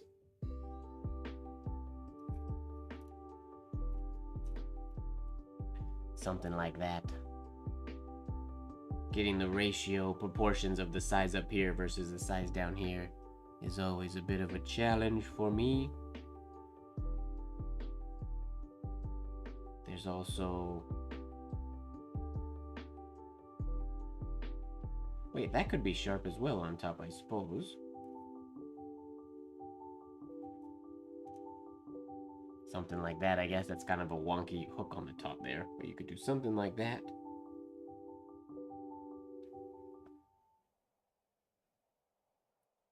And then the Sol S comes from another word. And where does it go? It starts...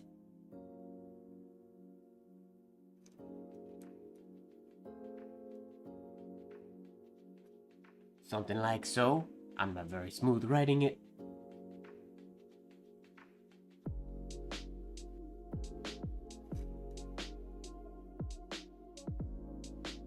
See, that was too extreme on my compound curve. I went too far. I've never actually used it in writing. But I've wanted to. I just can never get it to look quite right. but it can be a cool S. You would use it coming out of, for example, in Debbie's name on the book cover. It comes out of the A.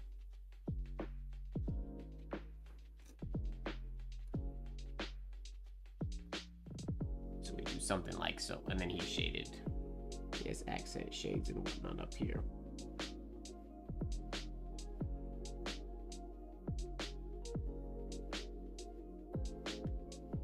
It took you much longer than you'd like to admit to notice that the W isn't two U's, but it's a U and a V. Yep. And I know not everybody writes it this way. It's interesting because, like, yeah, UV is how, with the V being a half-width letter, there are people who wrote it in books that teach it also not half-width.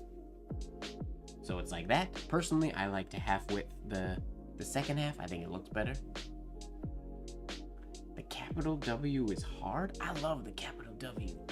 All right, Marilyn, I'm very glad to hear you're feeling better this week. Sleep well, and we will see you on the next stream, whenever that's gonna be. I'll keep you guys posted. I'll post if one of those weeks I'm here in the middle, or if I'm happen to be doing nothing on Tuesday night in my hotel room. I might not do a stream on YouTube, but maybe I'll do like a fun session in the Discord study room or something like that.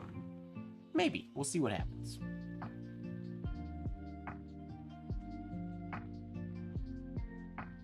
Oh, okay. Capital W in pure Spencerian. Okay. I like, the ornamental penmanship W a lot. I'm sneezing.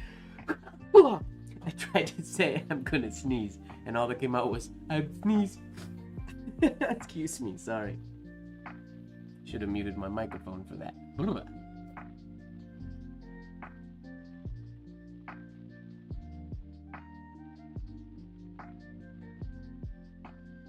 Oh, you want me to write my name, or your name, do you? Alright. If you insist. Ranzo Sky. That's a cool name.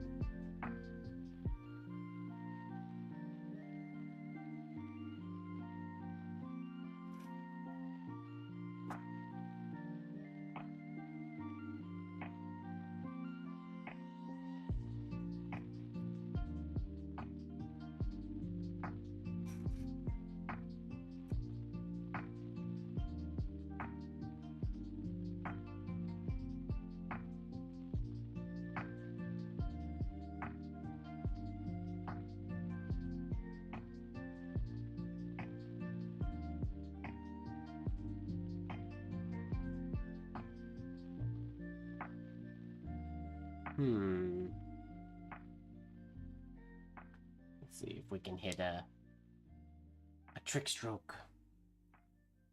If I can hit that point on the end of my S, we'll see.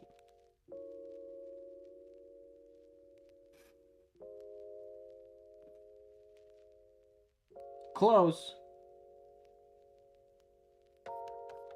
Yeah, you could. That's the right trajectory. That works. Tricky. Was that a sneeze or a yawn? Maybe both? A snoz? A yeez? It was a yeez. What's happening next week? Daniel's son, nothing is happening next week. I'm traveling next week, so I'm not going to be in town, unfortunately. When I'm not in town, I can't stream as easily.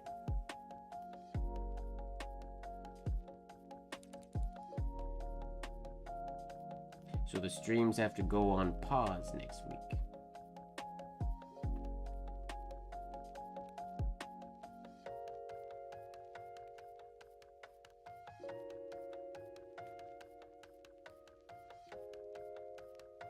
Thank you very much, Daniel. Should be a good time. Living in the dance competition world for a while. You swanned. I did swan. I was born an ugly duckling, but I have swanned. Wait, no. Yeah, that's how that works.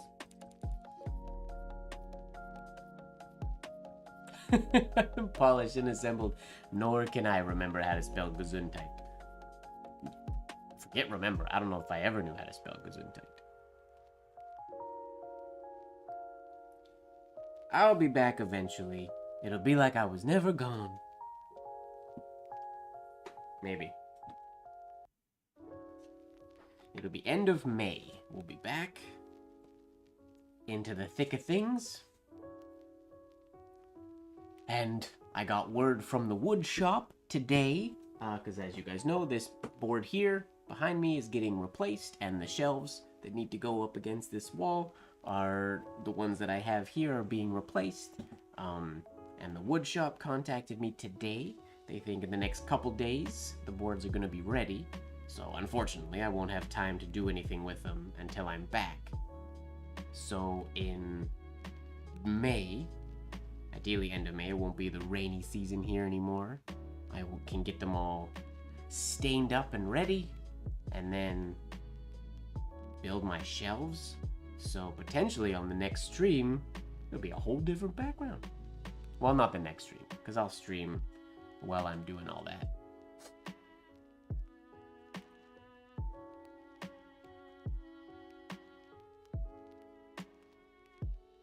What dance forms do I do? So I'm trained in basically everything, with the not Ukrainian and such. I started doing jazz and ballet when I was 9, and then I started doing tap when I was 10, and then when hip-hop became a thing, because I'm from a farm town and hip-hop didn't really exist when I was young, when I got older and 17, 18, 16, 17, 18, hip-hop started becoming a thing a little bit in the competitive dance world here, or in Canada. So I started doing hip-hop, and then that's where my career went. That's what took me to Los Angeles, and then lived there doing that for 12 years. And then while I was there, I got better at tap. I was in a tap dance show, and now I pretty much only do tap. I don't do many of the other styles anymore, though I did take a hip-hop class last night for some cardio and to hang out with some friends. A buddy of mine was teaching, but primarily I do tap these days. Since in Chinese there are lots of names that are homophones, sometimes when introducing themselves, they will write out the character of their name in the air with their finger. I mean, that makes sense. I was once stopped by somebody, or somebody asked what the heck I was doing on an airplane, because I had thought of a really cool flourish, and then in the air, sitting on my chair, I was like this.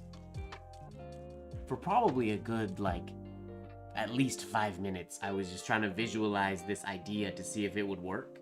So I was just, if I imagine now, outside looking in, somebody sitting next to me or somewhere else on the plane, being like, holy crap, who's this whack job that I have to sit next to for, it was an international flight, so the next 7-8 hours or something. And I'm just over here like this. No. Yeah. Oh, swirling in my finger in the air like a weirdo. Eventually I started talking with the person and we were fine, and we had a couple drinks together and it was chill. But in the beginning, they had admitted to me after we started chatting that they thought I was a Looney Tune. Thought I was a crazy person.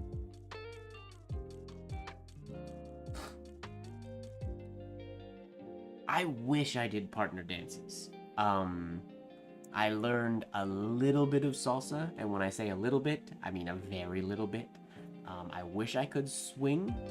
The freedom in swing I find really challenging, because I like structure and I want to know what to do, especially in a dance where the guy is often the leader. But it stresses me out. I'm not good at it. I feel like if I could figure out all sort of the rules and whatnot, then I could break them and play. But every time you learn it, it's just very loosey-goosey and casual, and I have trouble with that.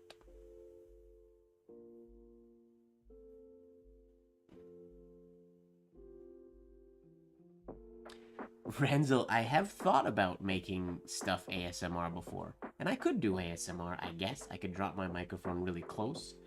If I did do ASMR, I mean, people in this chat have heard me say this before, but I would probably make a specific channel, or I would make a playlist, and it would be called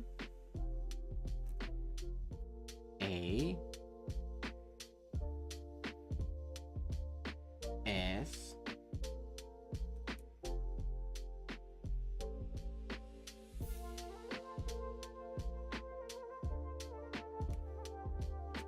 M R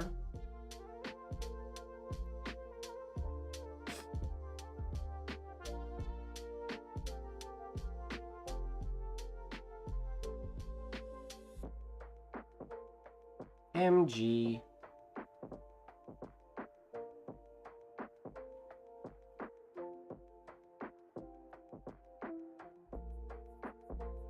WARD ASMRMGWard.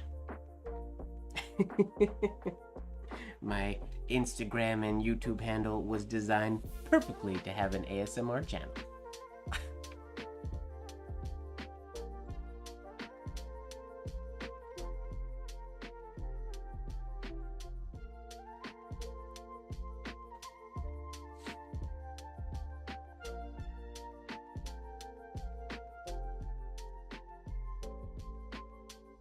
Thank you very much, DC430.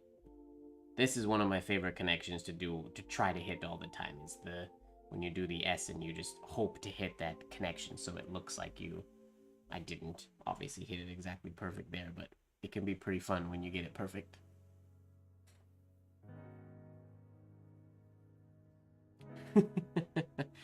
I don't think my streams have there's not a lot of nib scratches in my streams.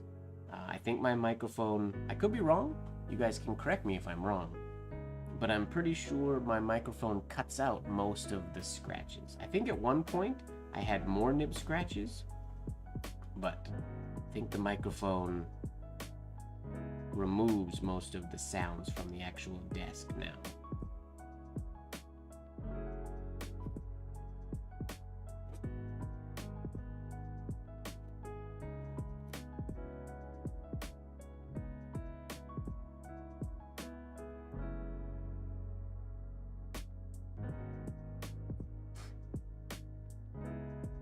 So it's just my soothing voice that is the ASMR, 'cause I'm so soothing.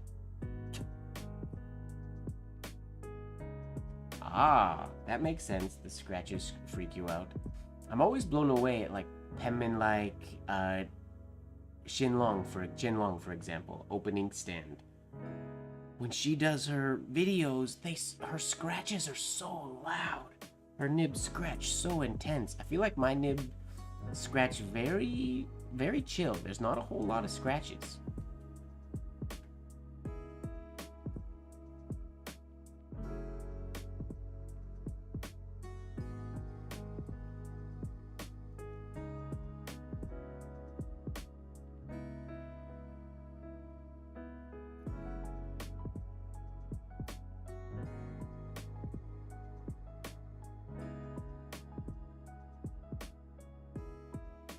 I don't think I press hard enough to get a lot of scratches. It's only on the shades, and even then, my nibs don't scratch very much. It's quite silent. I've tried to catch nib scratch sounds before, and it's hard. I gotta put the microphone like right here. Ooh, that's my favorite N. I have fallen in love with it. That one, or a variation that is pointy on top as well, which I enjoy using like this.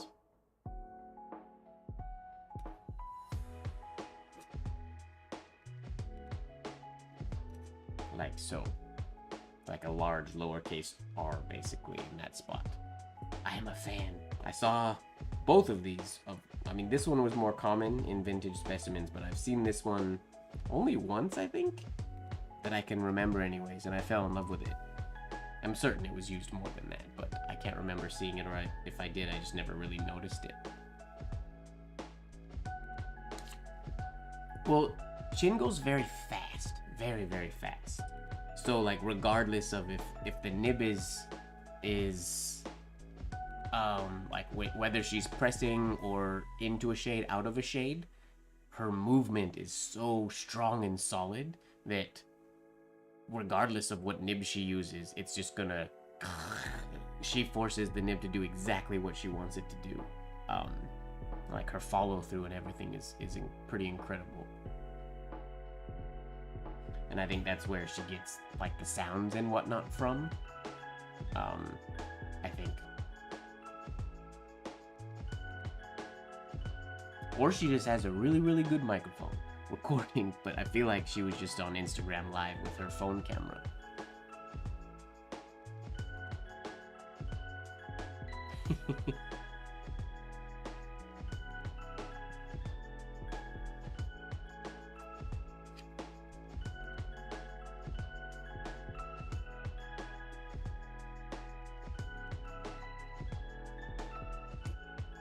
Nib scratches for sleep. Oh, writing too far away from... I keep catching my finger on my piece of paper here.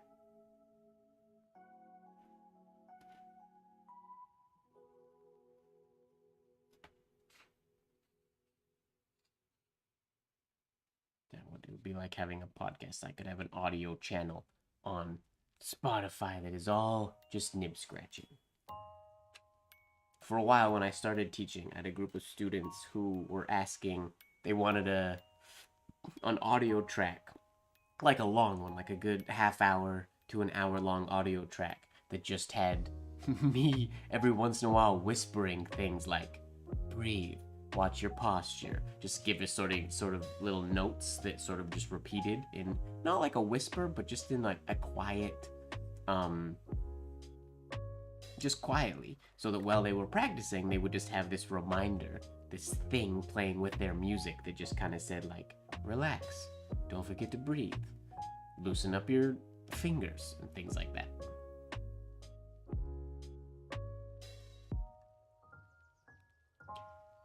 I mean, Jake's always working on something. I would assume if he doesn't have a lot of stuff on his website, it probably means that he's working, that most of his time and energy is probably in like a big commission or something. I can't state for certain, but I would assume. Hody must be busy lately. She hasn't been around. She doesn't like us anymore. Hody, if you watch this after the fact, it's okay. We understand.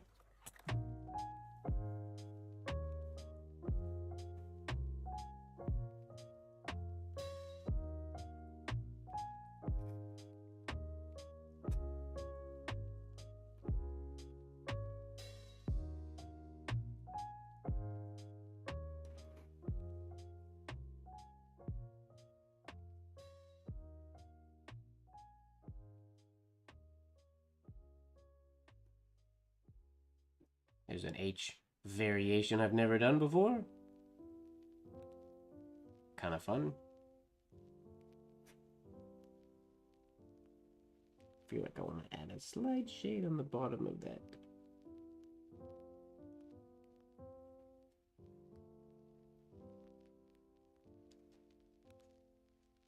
I think Jake's too young to retire. I think he likes creating art too much to fully retire.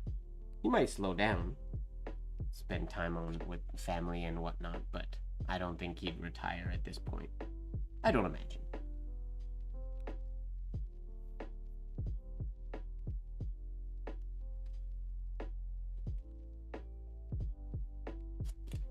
Ah, see, that's so fun. Just practice music.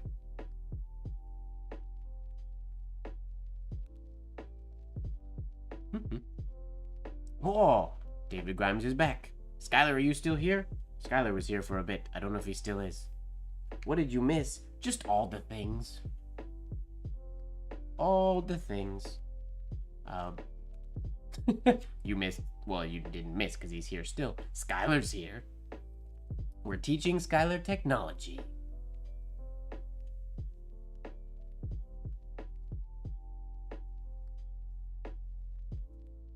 Technology.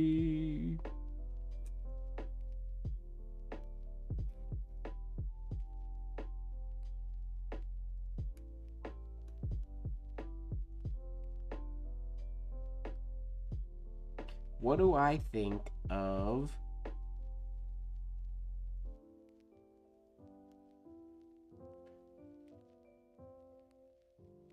ergonomic holders? I don't dislike them. As a general rule though, they're not usually my favorite to write with. Allow me to explain. Let me grab an ergonomic holder. And I'll try to sort of demonstrate. Do I have one? I should have one relatively close by here somewhere.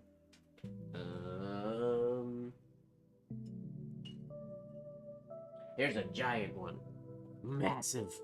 Look at this chunk of wood. It's huge. And it's thick. This is a vintage holder. I don't know what year, but look at all the different cutouts in it.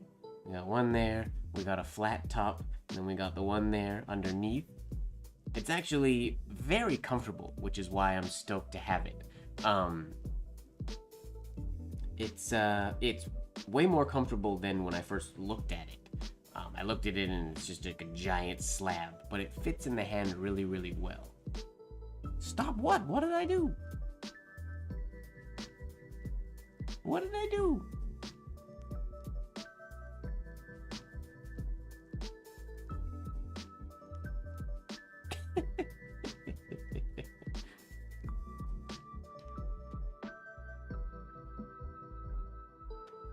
Otis Winnie, I don't know what I did. Well, it's wood. It's a wood pen. It's a huge chunk of wood. It's a giant slab of thick wood. There's nothing wrong with that. That is a perfect description of what this pen is. Look at it. Look at the size of this thing versus, like, here, we'll compare. There's my pen that I write with every day, currently. And I'm gonna, like, look at the size of the tail on that thing. It's massive. Its tail is all, like, my pen's grip is almost as thick as the tail on this thing. It's massive. Yes, you are correct, David. She thick, as the kids say. This massive slab of thick wood. It's a giant chunk of wood. Anyways, going back to what I was saying about oblique holders. Put my camera on autofocus. Or sorry, ergonomic holders. So when I hold this pen, like so, you can see it forces my hand to be in this exact position. But now what's interesting, like I use a knuckle-up grip when I'm writing. Let me zoom out a little bit. I write with a knuckle-up grip. So this is basically how this would be my comfortable grip when writing. If I put this pen in my hand with my grip, look where the flange is. The flange is angled so much that my nib would be basically sideways. Like it fits really comfortably. So I would use this, say I was doing engrosser script. So I was using a more modern grip with the side of my hand on the table. Then the flange is exactly flat. So I could do an engrosser script style or a style that uses a modern handhold. And it's set up right.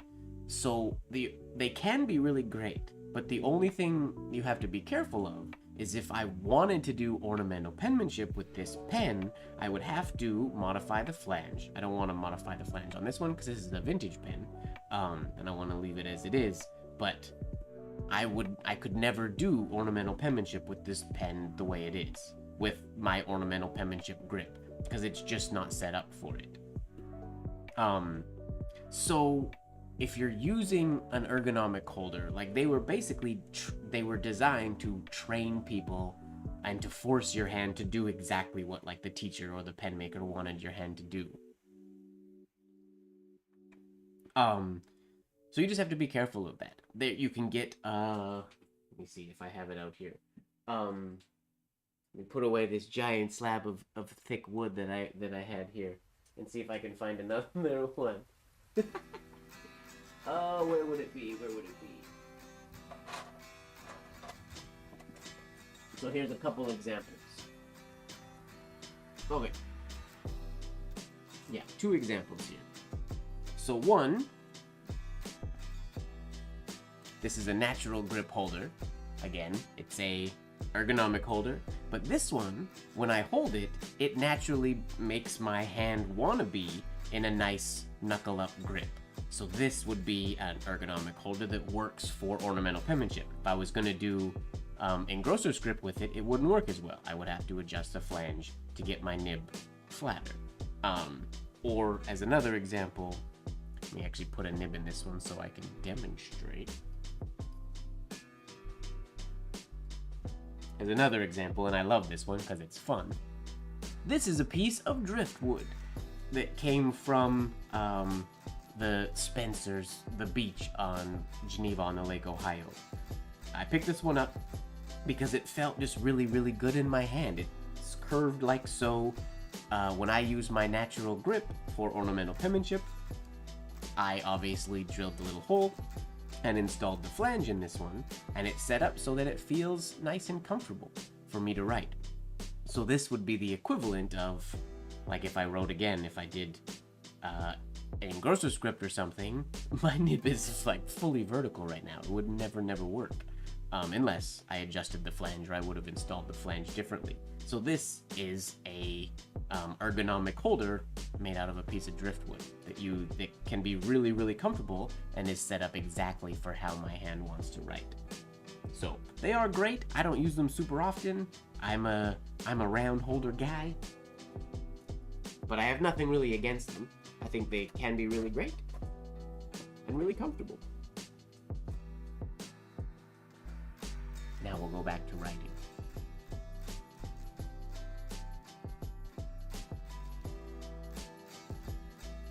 This is indeed the Kraken pen.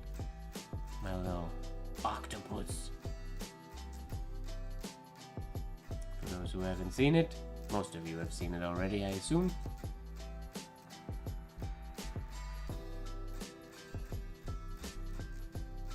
I don't understand how explaining that oblique holder was unfiltered. It's a pen made of wood, and it is rather large. I don't know how else to explain it. You're very welcome, DC430. You are very, very welcome. I know people always have questions about them. How large that pen? It's huge. Like, it's a massive pen. It's by far the biggest pen I have.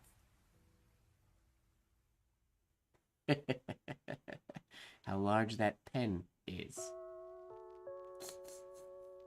What again? I'm just talking about the pen. By far. Yeah. What fun ink colors do you use? Well, to answer that question, none. I'm very boring when it comes to ink colors. I'm very basic.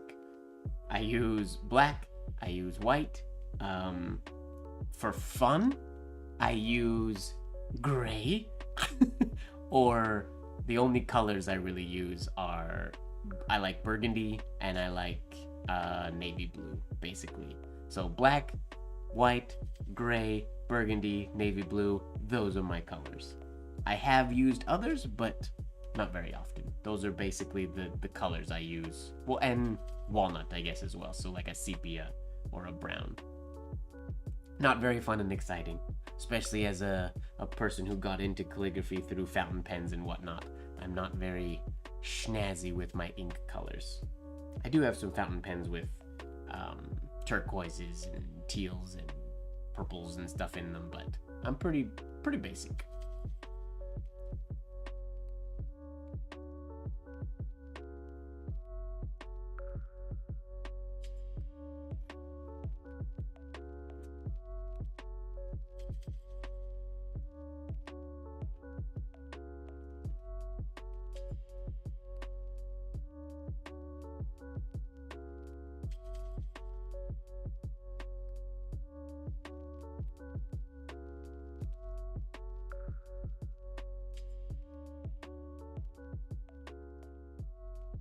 All the reasonable colors, they're the simple ones.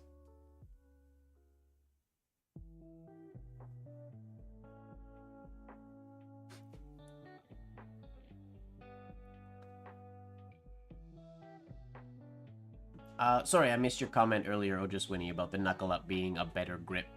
I think it's a more comfortable handhold once you get used to it. Some people find it very uncomfortable, so different strokes for different folks. Basically, I think you hold the pen however is most comfortable for you. But specifically for ornamental penmanship, I do think training yourself to have a more traditional knuckle up grip can be very beneficial. Now why is everybody ruined?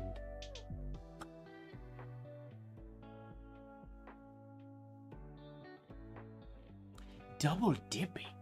What? I'm trying to think if I have any pink inks. Pink inks.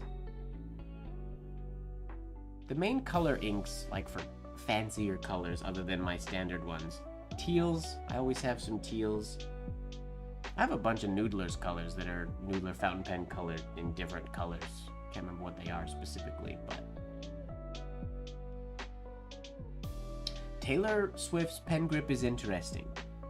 I don't know it well enough to like try to emulate it or demonstrate it, but it works. She's comfortable, and I do believe there were schools that taught the way she holds a pen. Like, is it like this? I believe something like that. She has a very unique grip, but it's comfortable for her. So yeah, do it. More power to her. Yeah, I think it's between the index finger and the middle finger, I believe she holds. Maybe? I don't know. The one thing that, I mean, let's say, hypothetically, let's say that if this was somebody's grip, and somebody came to me and like, oh, how can you believe that grip? Does she not use the thumb at all? Does the thumb just kind of... No, the thumb is it on the bottom? Anyways, if somebody were to write like this and somebody came to me like, oh, have you seen so-and-so's pen grip? That's incredible. That's so blah, blah, blah. How could they write like that? The reason that this grip wouldn't stress me out is there's no tension. Just like a grip like this, there's no tension in my fingers. I can just write normal. There's nothing is squished. Nothing is stressed.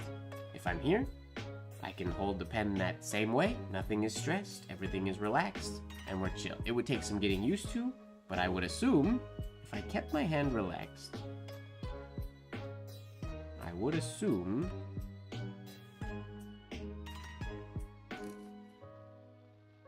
applying the shades. Yeah, it has changed the angle that my nib sits at a little bit, so it makes doing my stems a little bit interesting.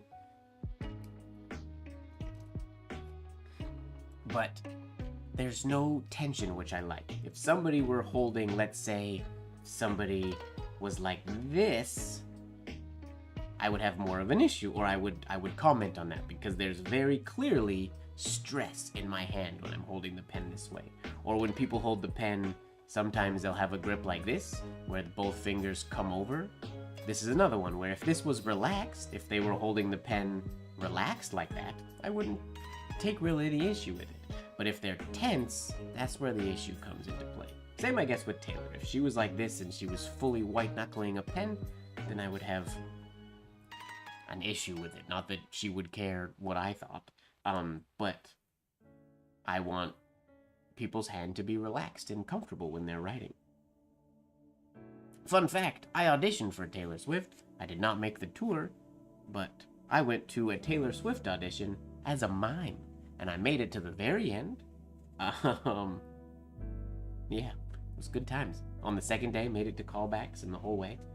Wish I had booked it. It would have been very fun, but she's taller than me, so there was very, very, very little chance that I would have ever booked that job, because I'm too little.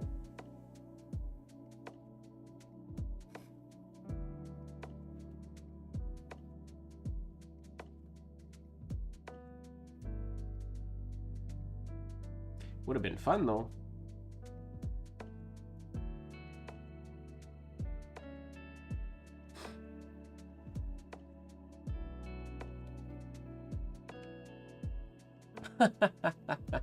please send my regards back to Traffic Fozzie.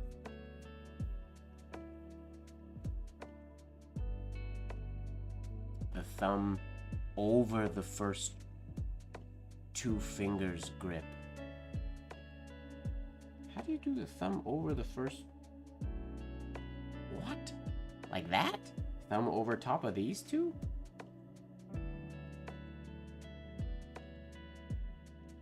I'm assuming that's this? Oofty. This forces my hand to be very, like, upright, which makes me uncomfortable. I like the most relaxed grip possible, which is this one for me. My hand is in at neutral position with my forearm, and everything is nice and relaxed.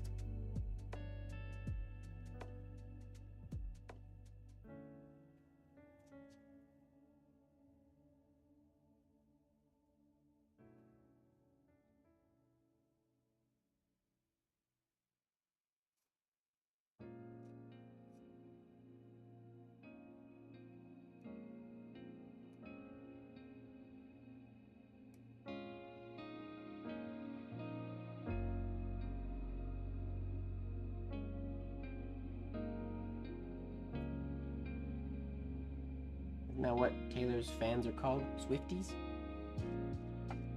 Apparently I haven't seen her concert, but apparently she puts on one heck of an incredible show. So I've heard from people.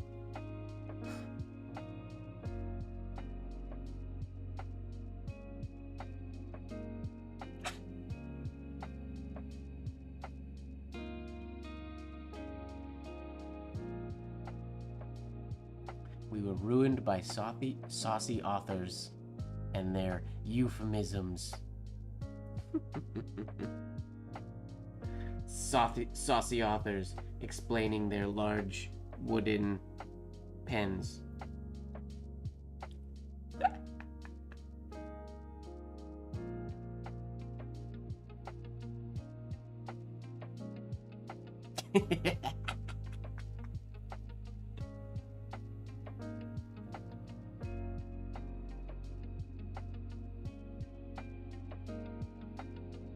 What do you mean, what happened to me? I was talking about the giant pen that is sitting down there on... Well, it's on the floor right now.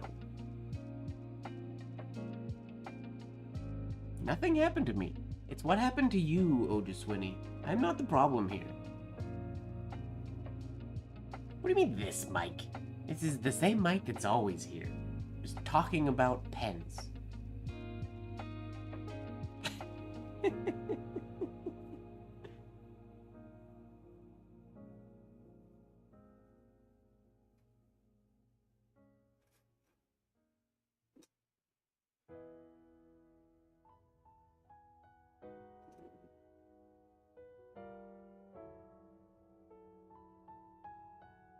I don't know what I was hoping to accomplish by putting an A around a stem. I wasn't really thinking, but now my brain wants to make something cool out of it.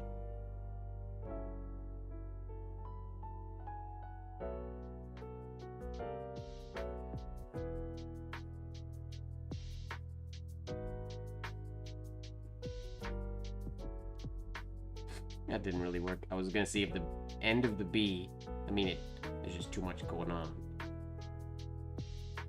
So it looked like the A went into the ending of the B backwards. Didn't work.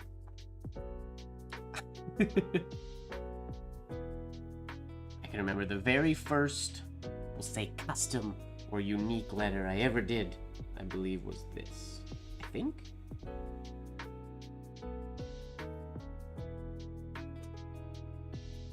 Oh, what did it look like? Now I can't remember. Oh shoot, what did it look like?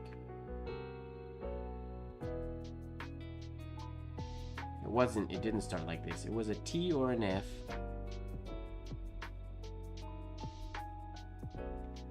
But how the heck did it go now?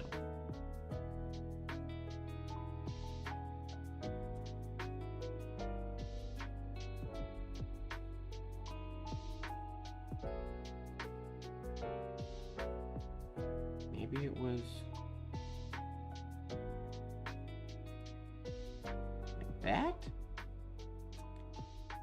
That doesn't seem right. Now I can't remember. I did have a unique... I have it somewhere. How did it go? It was like a regular horizontal oval with a stem. Maybe this came down here? That doesn't look right for some reason. I feel like this is in the wrong place. Anyways, doesn't matter.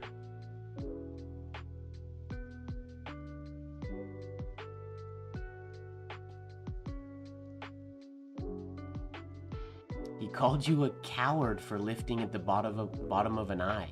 Lowercase or capital? Capital I? So you would lift after the stem? Like so? I too will call you a coward.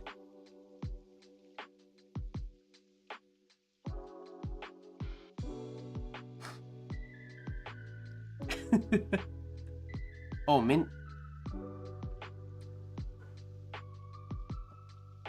Oh, an L. Got you. For lifting at the bottom of an L. Wait. At the baseline or in the middle? Oh, business penmanship, not ornamental penmanship. Correct?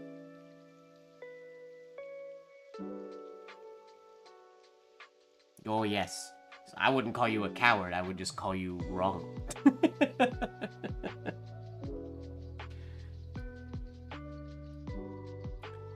Now, curious, did you lift in the OP spot, or did you lift on the actual baseline?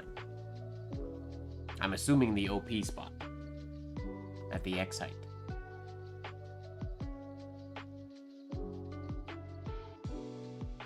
Baseline. I mean, that's good. You went all the way down to the baseline.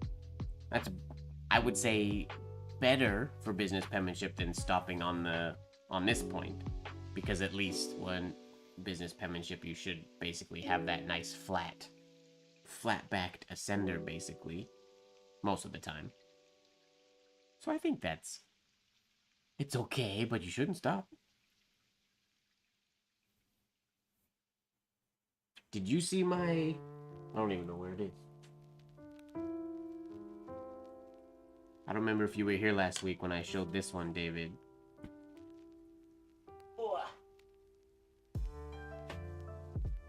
Where is it? Nope. Practice this one. This page. Going from L's to double L's. Oh yeah, okay, yeah, I posted it on Discord. To the triples, to the quadruples. So hard to run all the way through quadruples and keep them all flowing and smooth. Brr. Luckily, there's like one or two like decent ones in every group of 4, but man, that's such a good exercise for me that I need to do a lot more.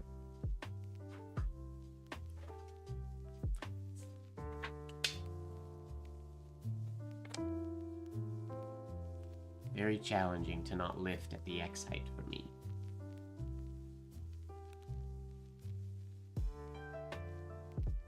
DC 430, both would be, it's still not drawing if it lifts.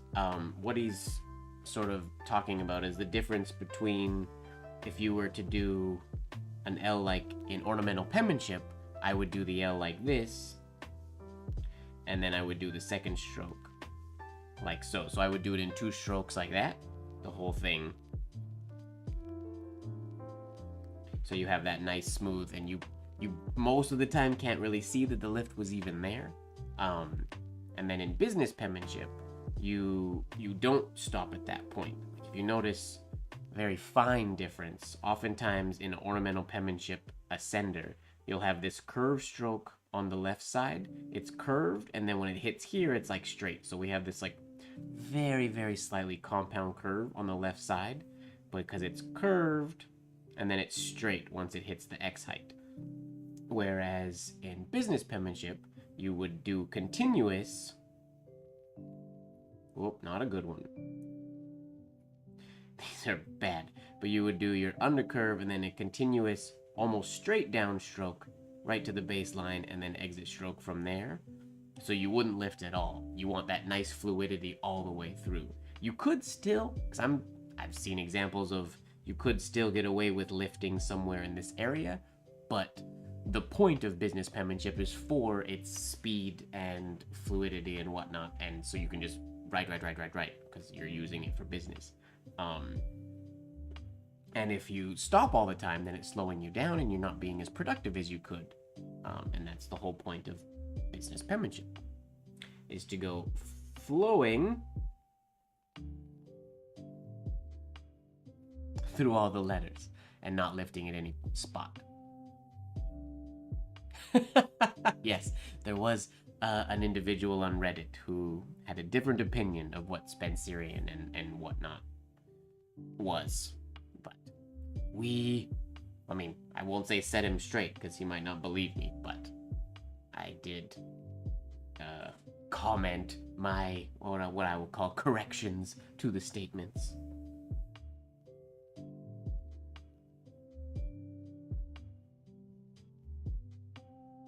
Well, yeah, when it comes to, because if you think about business penmanship, like what we consider calligraphy, by definition, calligraphy is beautiful writing, pretty much, which, I find business penmanship very beautiful, but back in the day, business penmanship, it was less artistic. It wasn't about the art or the core calligraphy. I don't think they would have ever referred to business penmanship as calligraphy back in the day, because it was just writing. There was no keyboards, typewriters didn't exist, so it was the simplest script that they needed to write that looked clean. And when you worked for a business, the reason so many people, at least to my understanding, the reason so many people would want to have a good business hand, if I was working for a business and I wrote a business letter, or I'm writing in my ledger, if somebody else sees that writing, if it's sloppy, that makes the business or the company look sloppy. So if I'm writing a memo or a letter to another company, if it's sloppy, it makes the business look sloppy. So the nicer my writing is, the better it makes the company look, basically. Before the invent of the typewriter and all that jazz. So it was to be quick, but also beautiful. Also clean, precise, nice to read. So that's why you lift as little as possible. There are, I believe, a lot of business penmanship practitioners these days who like the look of business penmanship, but like to write it more like an ornamental penman, which I think is totally fine, because if the outcome is what you're wanting, and the outcome looks like business penmanship, who cares how you wrote it? But if you want to write it like business penmanship truly would be written, then you want to not see those lifts and whatnot in there. Which is why somebody like Marcus, who always wants it to be written that way, will call somebody like David a coward for lifting on his ascender. How fast was BP then? I'm not really the best person to ask that question to, because I'm not really sure. I think different people wrote it at different speeds. I think because they wrote it so much, they were able to go very quickly. I think it was very rapid. There might be people out there, David's here, maybe he would potentially know. I'm assuming there's like a word per minute count that is out there as a general rule, but I apologize, I don't know what it is.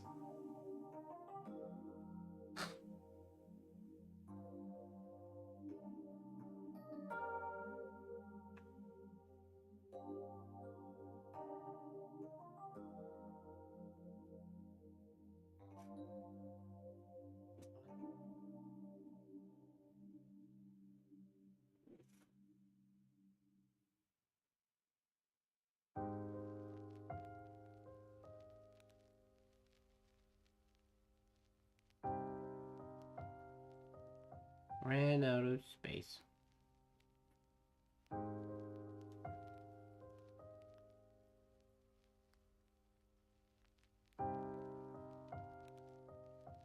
"16 words per minute typewriting."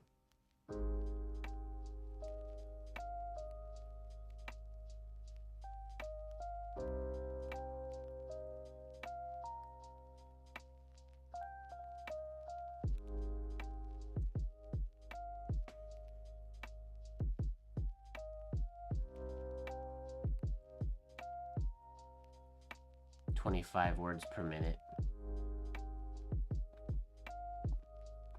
I guess, yeah, it would depend on obviously what the words are. I like Champion's book a lot.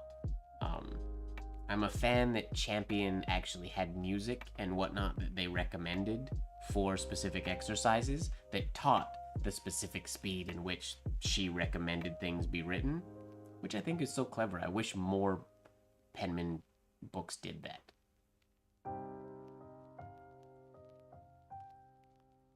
Write at about 16 words per minute, because we can tell.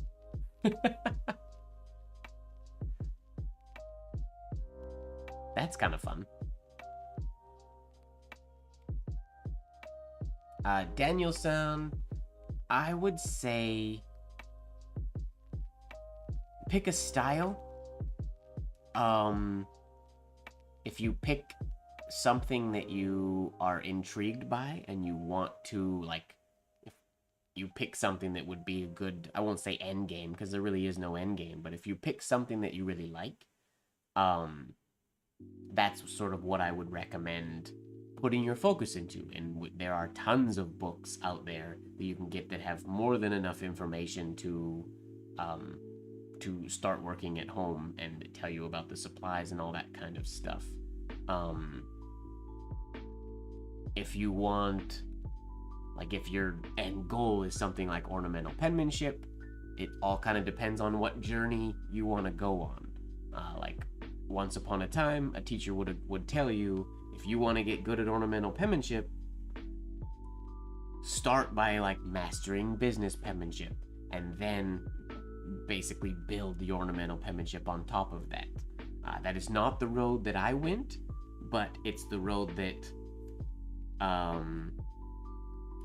won't even say it's the road that I wish I had done, because I'm very happy with the road that I took in penmanship, or the road that I'm on. But the most precise way to do things, and the way it was often taught back in the day, was to start with the business penmanship and a business script and get that really nice and super clean, and then you build sort of the artistic on top of that foundation.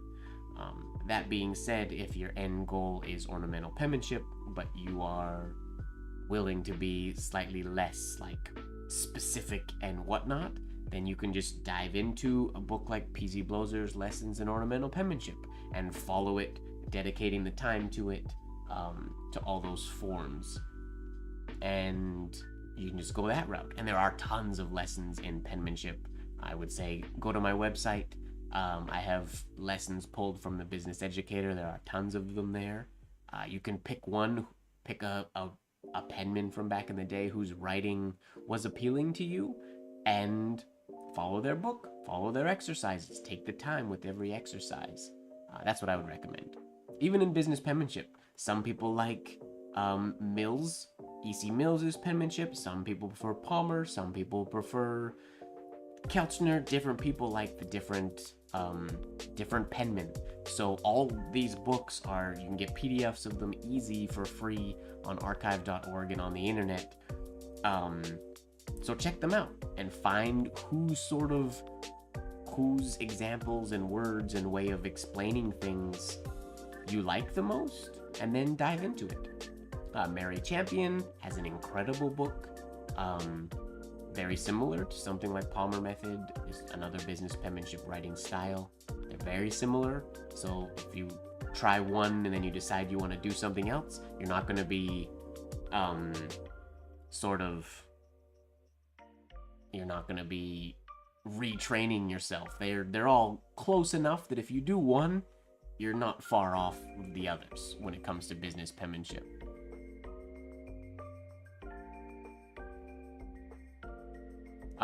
Okay, got you. Those silly speeds. Well, there's a couple, like, I'm trying to think. There was one exercise, is it Tamblin?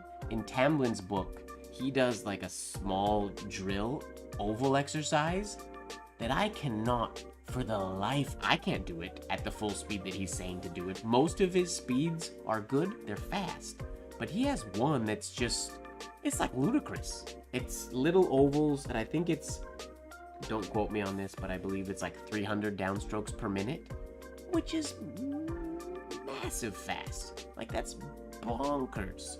And it literally, like, I feel like my arm is just vibrating. Like, I feel like I'm doing, like, like I'm dancing. Wow, both my elbows just cracked when I did that. It feels like it's way too fast.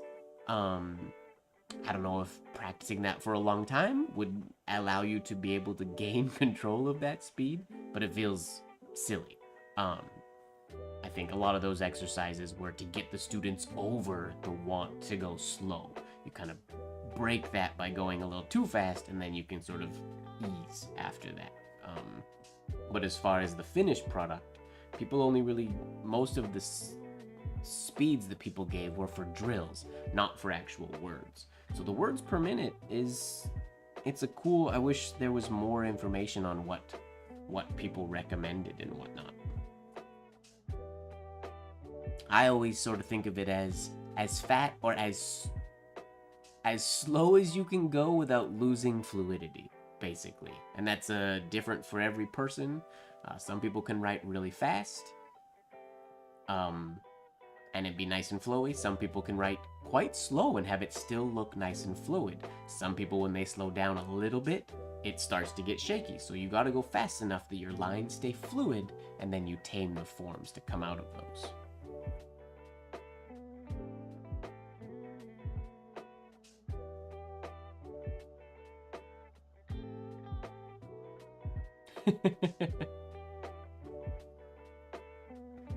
I like that Tamblyn was very no-nonsense in his notes in his book. Like, don't think that doing this exercise any slower than blah blah blah will make you a good penman, because it won't.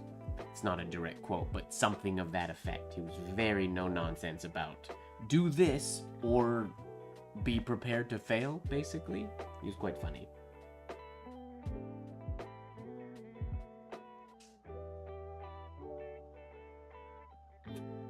Come on.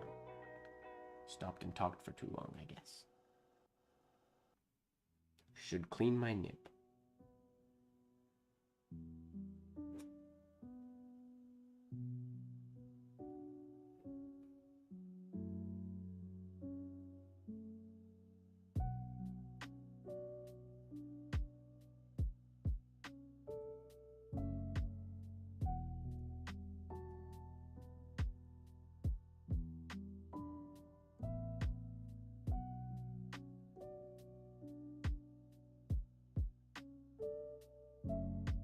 All right, Daniel, thanks for hanging out.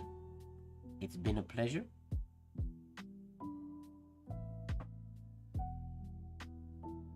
We will see you next time. Or on the Discord, probably.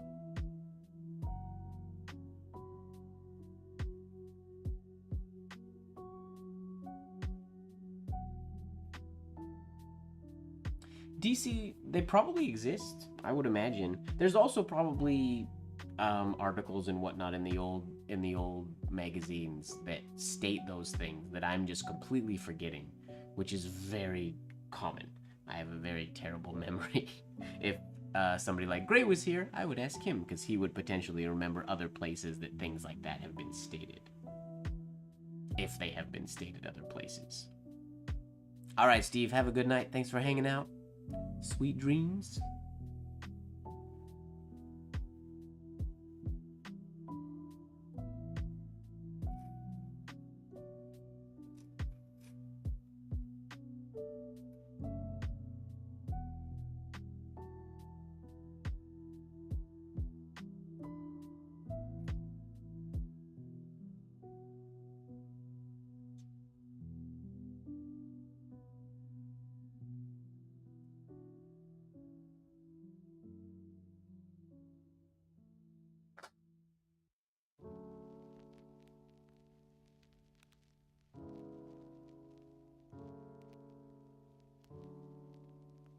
Oh, Steve was just saying goodnight to Daniel. Never mind. I take back my good night to Steve. Steve, you're staying here. You're not allowed to go anywhere. No good night to you. Sorry. I read the chat very, very fast. And I sometimes often mistake things.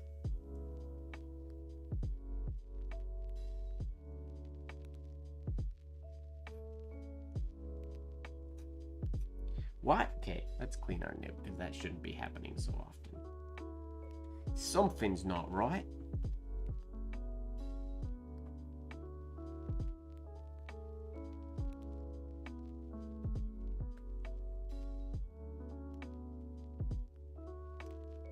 I love that. Here's a pro tip for you. One of the questions that beginners ask all the time is when they're using iron gall ink or something like that, they'll say that my nib is stained black. Is that okay? And nibs are always going to change color. But see, this nib is silver again. Before today's stream, it was like jet black, the front half of it, because of using iron gall ink.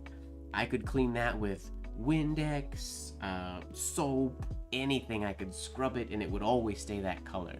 But if I do one writing session with white ink, like I am today, the white ink and cleaning the nib during a white ink session fully takes the stain out of the nib. So if you ever have, I don't know, the stain nib doesn't matter. It doesn't affect the quality of the nib or the line you get. But if for some reason you ever want to clean your nib because it looks black and ugly, white ink. If you do a white ink session, those stains wipe away. For some scientific chemical reason that I do not know. My white ink is made from St. Petersburg Masterclass gouache in a titanium white.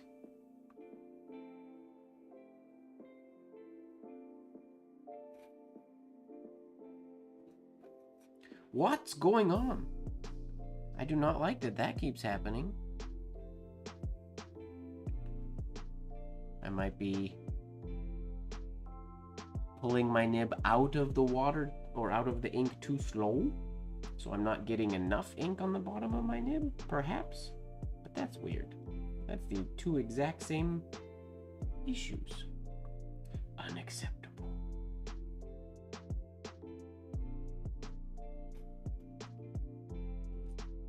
Okay, I was very nervous it was going to happen again.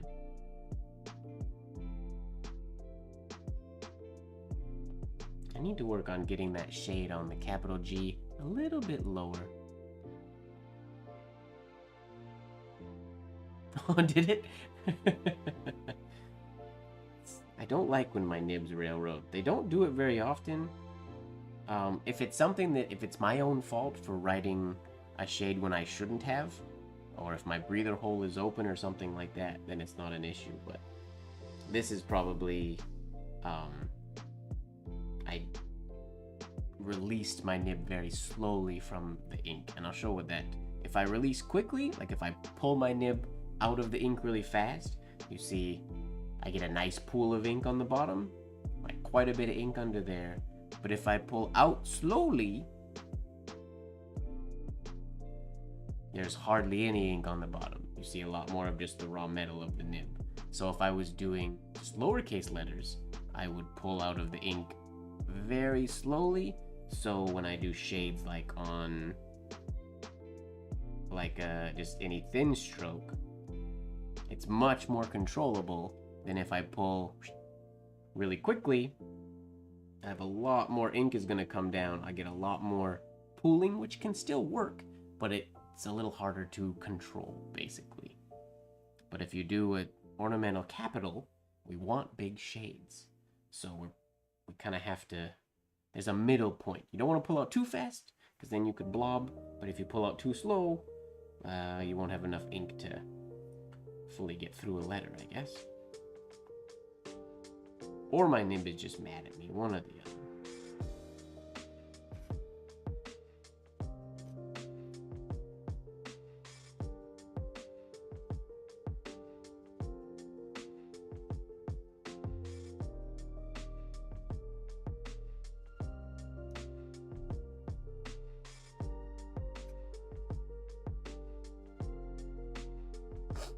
Oh, Natasha, do I have any tips for left-handed people?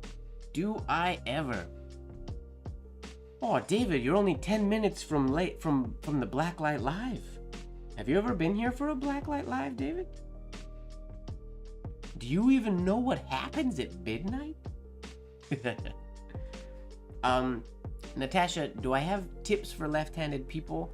Yes, but I'm reluctant to sort of give them without seeing specifically what kind of a left-handed person you are.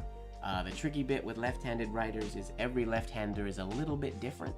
My best recommendation I could find or I could give for a left-handed writer is to find another left-handed writer or videos of another left-handed writer who has a similar grip to yours, and then basically apply what they're doing. If I was sort of one-on-one with you, or if I could see like pictures or whatnot of how you grip a pen and how you write naturally, then I could sort of give, I won't say the perfect suggestion, but I could give you what I would consider leading you in such and such a direction. I'm not left-handed, so I can't speak from experience, but I have taught a number of left-handers to write by analyzing left-handers, basically.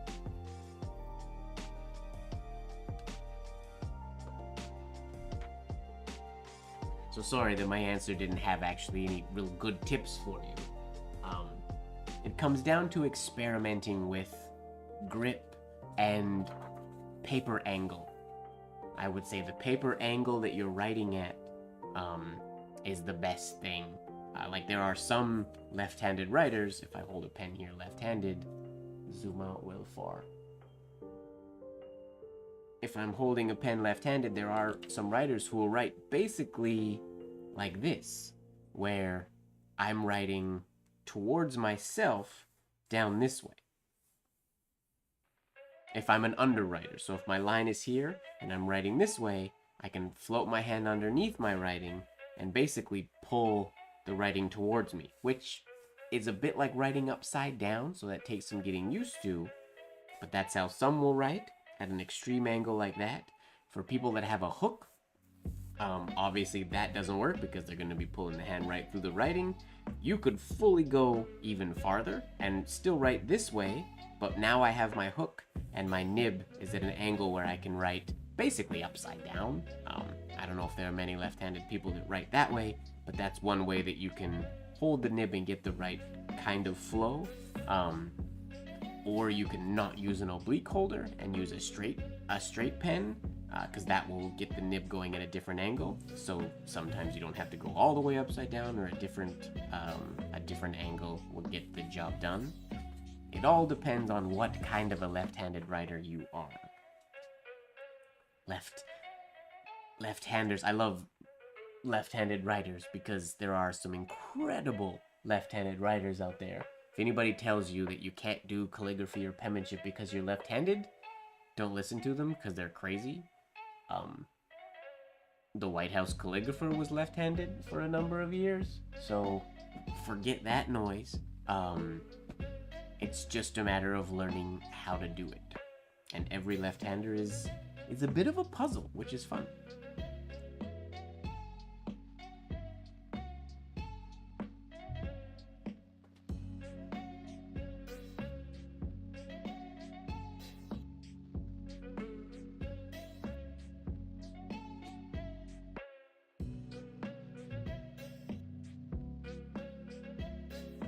That is a lovely P, if I do say so myself. I'm quite happy with that. A little bit of weird thing here, but I don't think that was my fault. I think that's the paper. That makes me happy.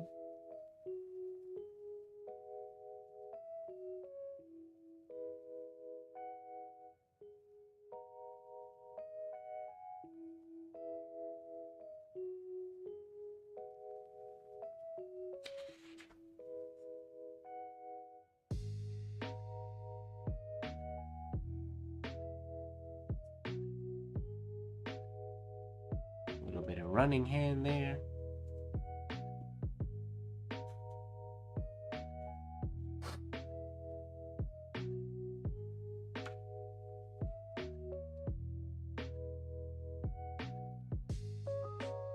I I can imagine. Any person who was born in that era that had to be forced to use their right hand or something like that. I don't imagine it was very easy.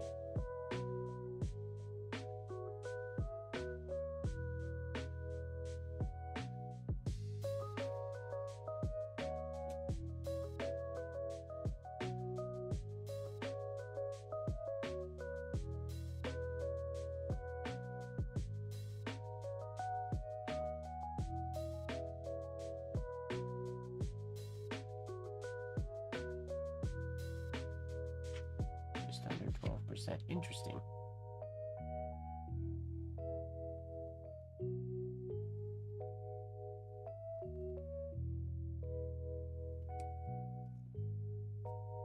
Oh.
Do you guys have a favorite word to write?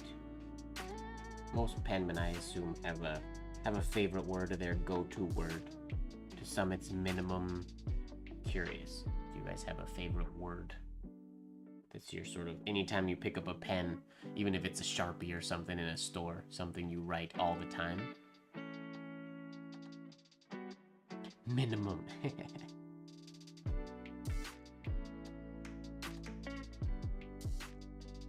Minimum is a lot of people's go-to, I think. It's a standard one.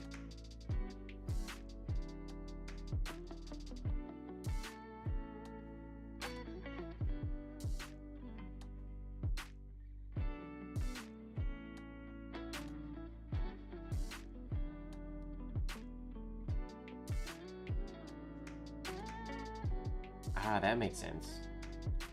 From Lessons in Ornamental Penmanship by P.Z. Blozer.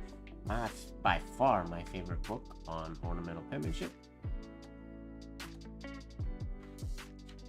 I shouldn't say by far. There are lots of good books, but I really like that.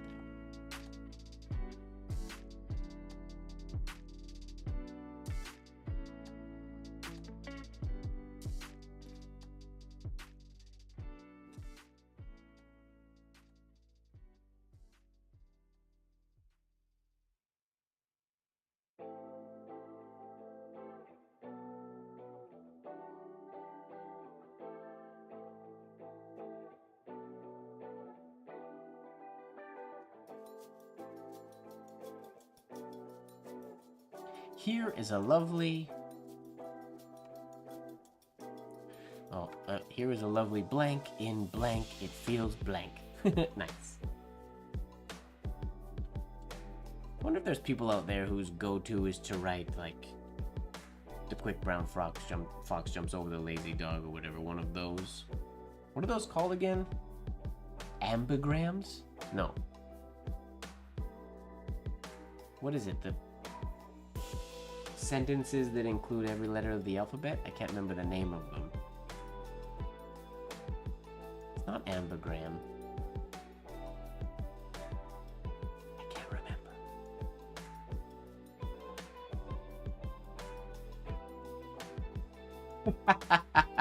And of course, my phone is on the floor, way away from me. Tutti Frutti Gram.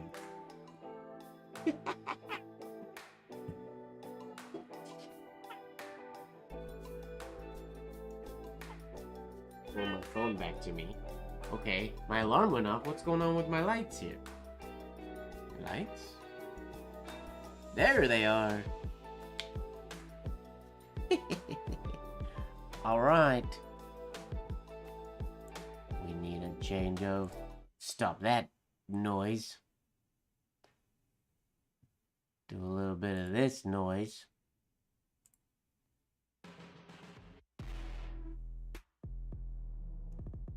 I don't know. This playlist is called Hype Tracks, so it should be good. Let's see here. Turn that on.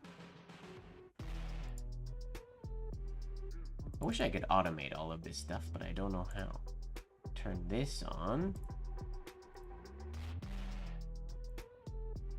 Oh, my face is very shadowed because of my hat.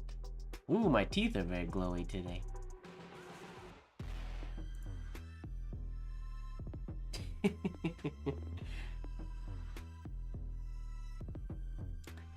Now we gotta talk about the thick pen holders.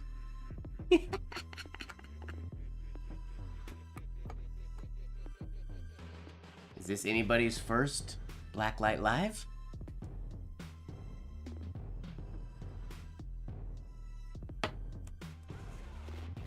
For those of you who don't know, this is called a Blacklight Live.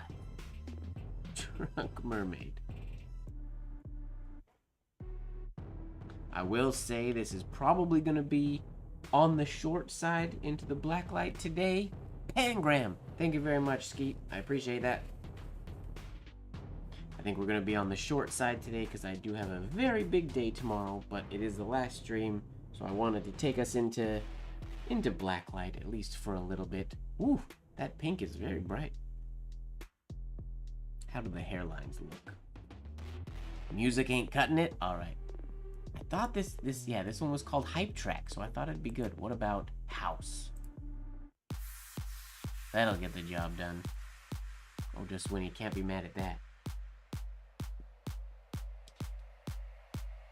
A little bit of House.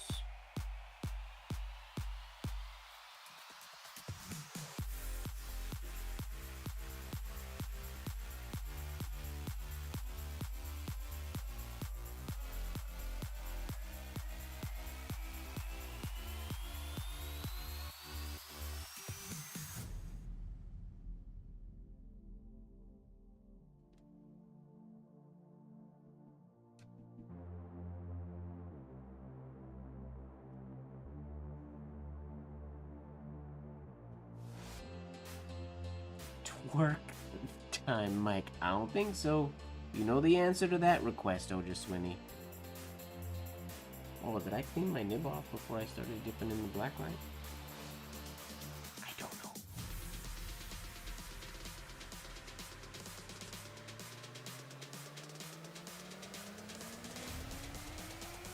know. Yes, Steve. Yes, you do. Ah, so this is Steve's first Blacklight Live. So every stream, basically, the reason we started doing the Blacklight Lives was if the chat and everything was engaging enough, and we made it to midnight, and I forgot that I've been streaming for a number of hours. At midnight, the lights automatically turn off. We change the music, and it turns into an after party, basically. So now we have what we call a Blacklight Live. Switch to some Blacklight ink and have some fun. We let loose.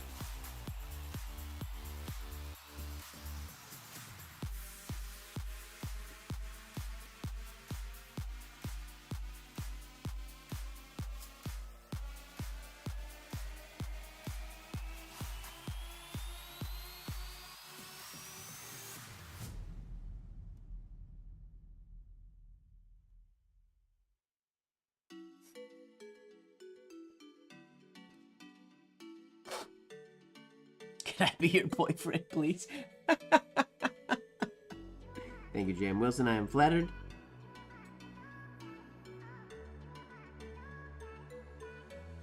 That guard sheet, yes, it's... I see it's... Because it's Yeah, it's very, very bright. It's kind of incredible how bright it is.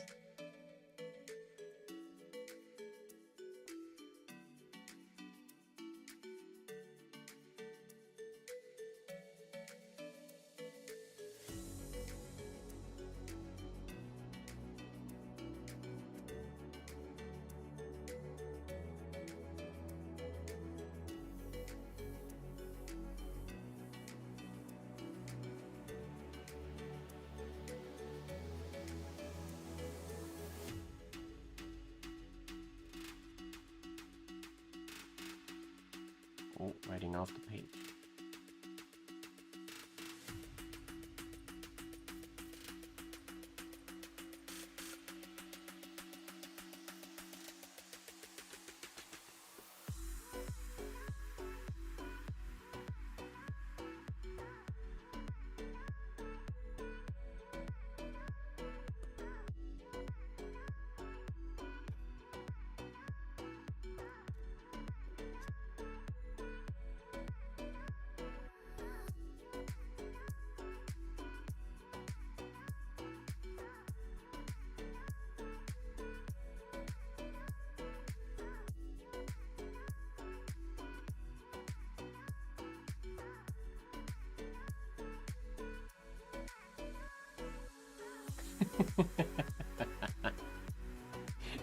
Wait time.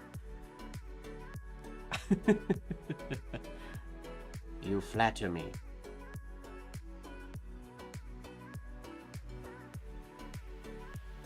I'm gonna keep this up, and I'm gonna keep, we're gonna choose your own adventure today, so I'm still just picking random words from the chat as the chat goes for our writing experience today.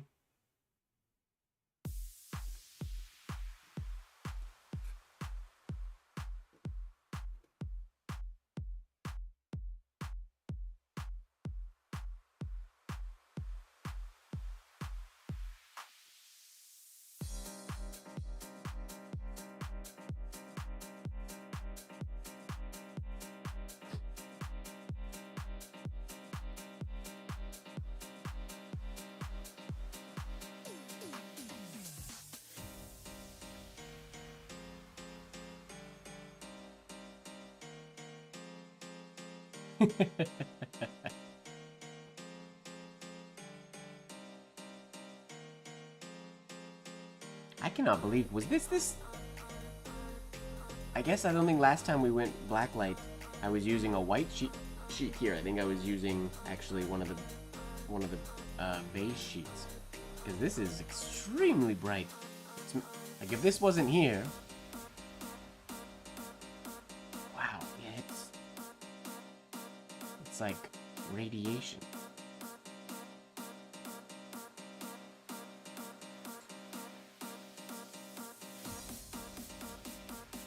Oh, just Winnie, I haven't carved anything out of wood in so long. I'm hoping in May when I get back from my trip to carve some more. Nice, JM. Welcome to your first late night live. I'm glad that your first late night live experience made it past midnight into the Blacklight hour. That's great. OEDIPUS.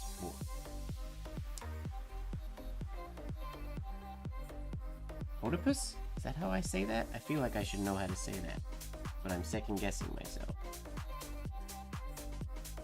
OEDIPUS.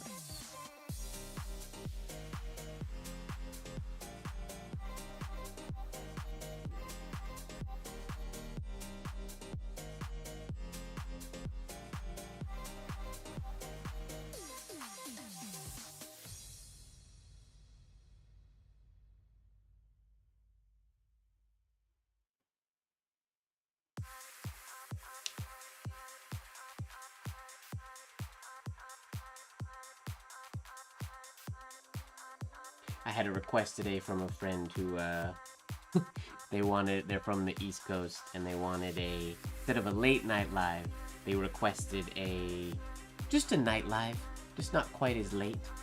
I think when I'm back from my trip, I might start doing every once in a while. I don't know if one every 4 or one every 5 or Oedipus. Oh, I should have known that. I feel silly now. Yes. But I want to, like, one every so often do a stream that's a little bit earlier for my East Coast folks.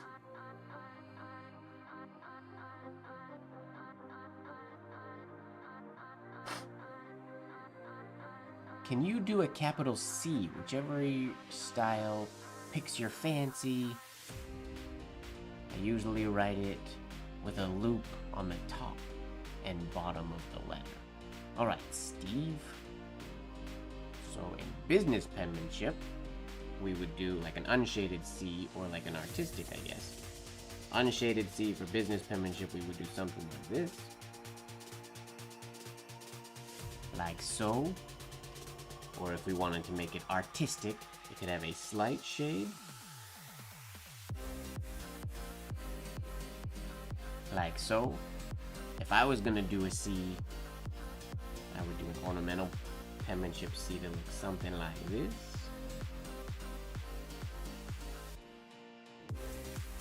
Like that. Or you could, you could add a tiny loop to the top of this one as well by doing something like this. Very little loop on the top there after the entry.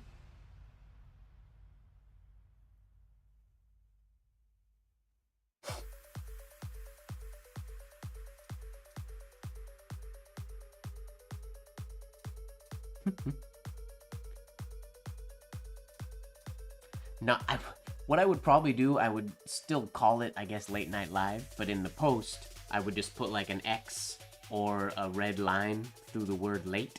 So it would just be a Night Live. It would be a blank Light Live, basically. No need to apologize, Steve.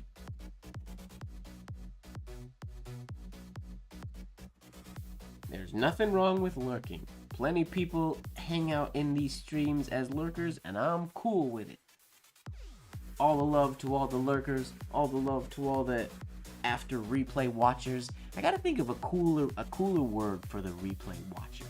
Because lurkers is a fun one. I like shout out to the lurkers, but I need a word like lurkers for the replayers, the replay watchers. I think it's something cooler than that. Whoa! Jennifer Groff is here. Are you rhinestoning dance costume Jen by any chance?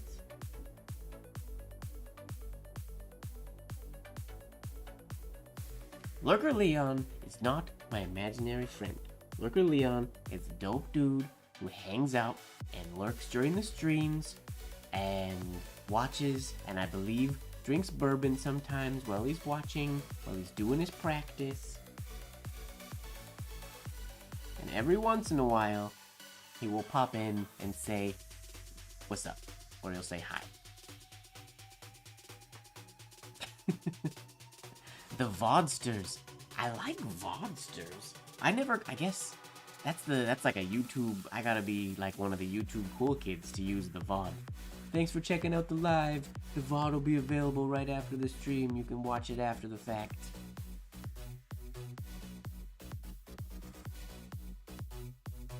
Hello, Alexandro. Welcome, welcome. I love so many people made their way over here from Rajiv's video. That's great. I had a wonderful, wonderful time with Rajiv. That was fun. It is not, oh, just Winnie. It is not.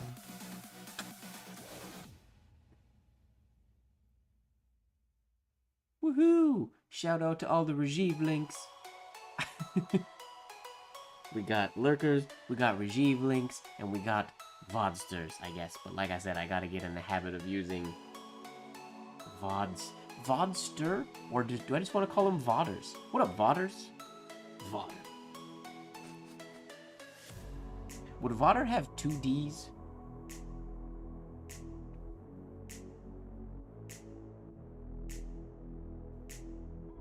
Yeah, because if it only had one, it'd be voter, wouldn't it? English. I don't know English.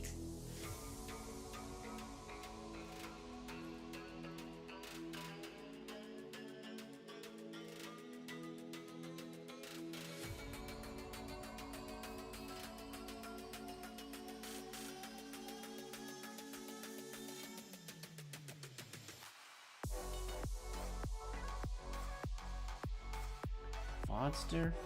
Vader? So close to watchers? Well, Vaders are watchers. They are watching, they're just watching the VOD. Nobody's called watchers, though.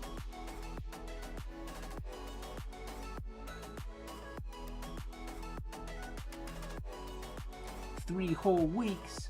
Welcome to the team. I will assure everybody who's here from Rajeev's channel, I am planning some new actual YouTube content coming out. I was hoping to get some videos out, sort of in preparation for the Rajeev video going live. But I have just been way too slammed with my other job to be able to create anything that I want it to be good, obviously. But there is new actual content coming one of these days.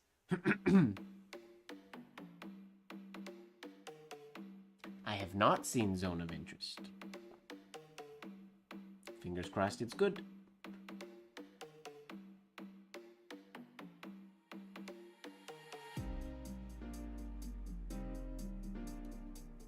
I also want to watch the new Dune.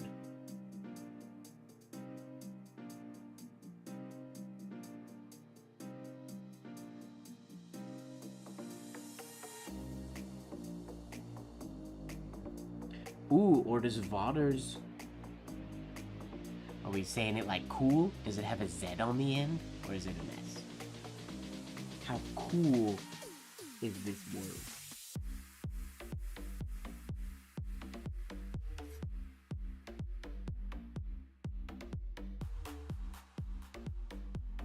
I like this music channel.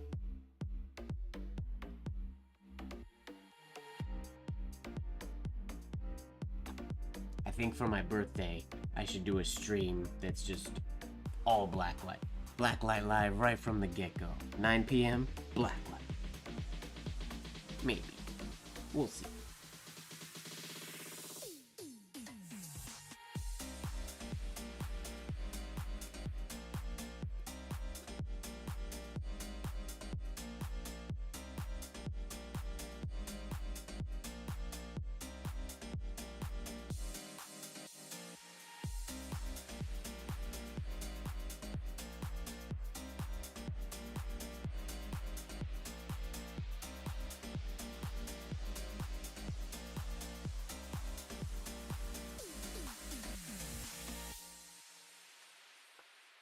Mike's special day, Blacklight live.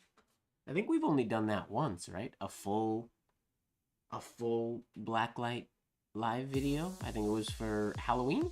This past Halloween, I believe. What was it? This past Halloween or the Halloween before that? I can't keep track of time. What is time?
Words like forest or defenestrate.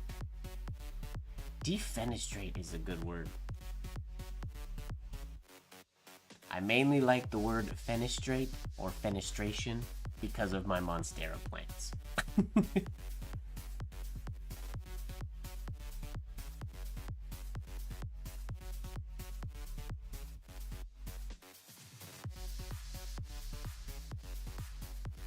He wrote things in, wow, English, French, and Latin.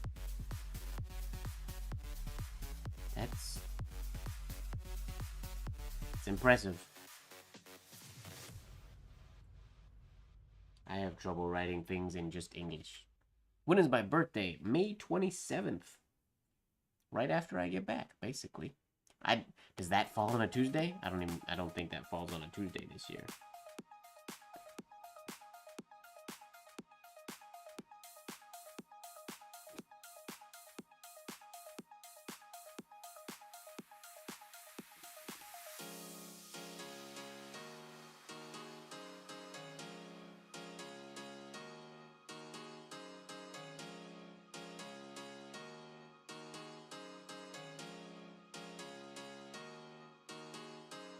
We're going until past 4? No idea what time we're gonna go to.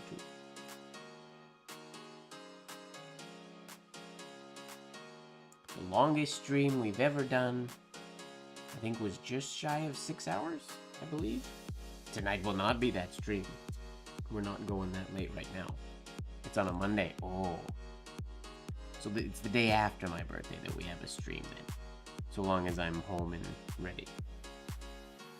I should be home for my birthday, I imagine. Unless I plan a trip somewhere.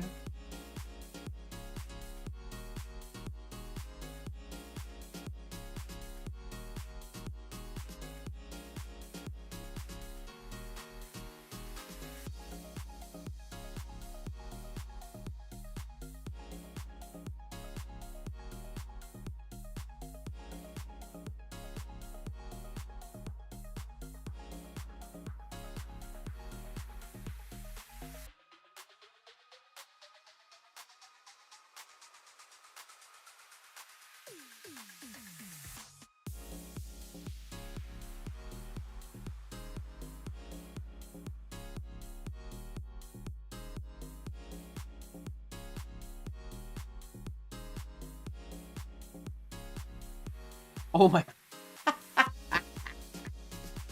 Sorry. Oh gosh.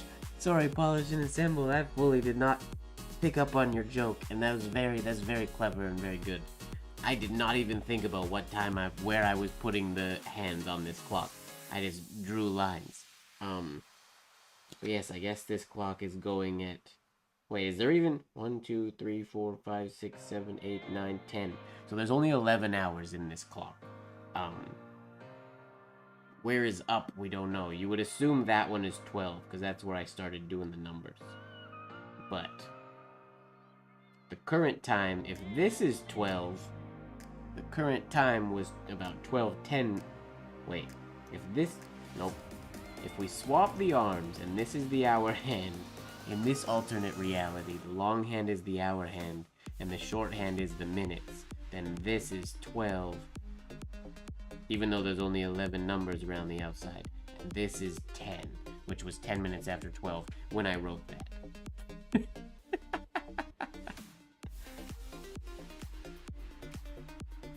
I personally would read this as, just because the angle of this oval, this would be, that's where I started doing the numbers. I would see this as 1 or 12, 1, 2, 3. I would say my clock says 3:05 or 3:06 technically is how I would read the clock, because we'd keep the slant line that our writing is at. It wouldn't be a vertical clock. We would keep the clock angled like the writing. But we will certainly not be streaming until that hour today. Maybe one day. Perhaps one day. I have talked in the past about doing like a charity type stream that goes for, who knows, 24 hours or something. Something crazy. But I gotta figure out how to properly do that.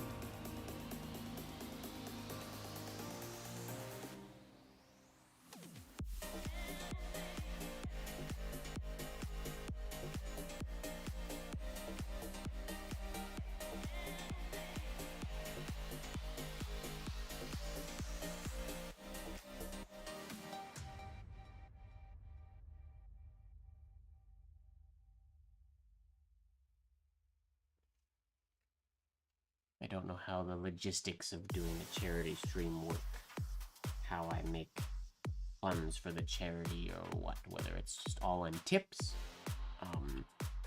and I actually promote the tips, or I don't know. I gotta wrap my head around how I want to do that, but it is a goal for the future. Speaking of future, that is one of my favorite words to write.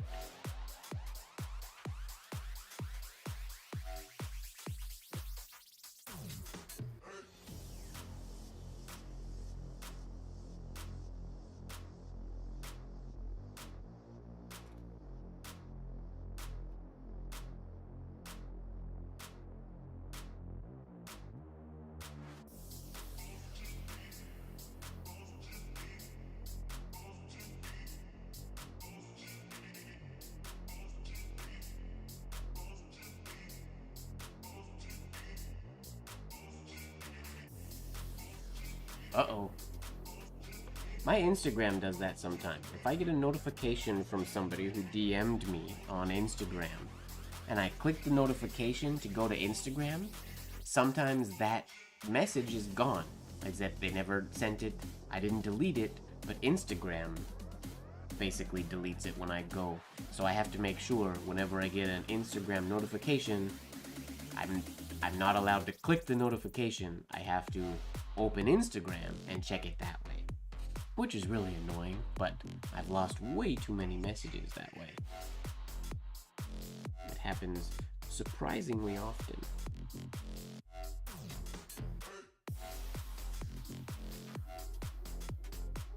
Whoa! Where'd that blob come from? That's never happened before. Looks kinda cool. Very unintentional.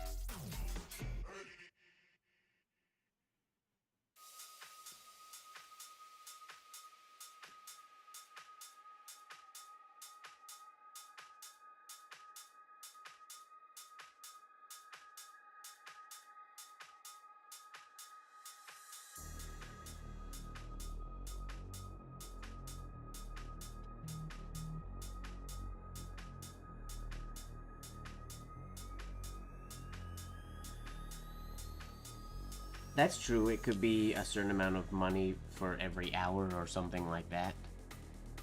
Or minute.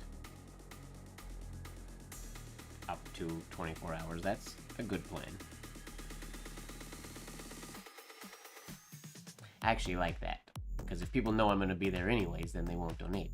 But if they donate to keep me there, that's good. So long as I'm entertaining. I guess if I'm boring, nobody will donate to keep me there.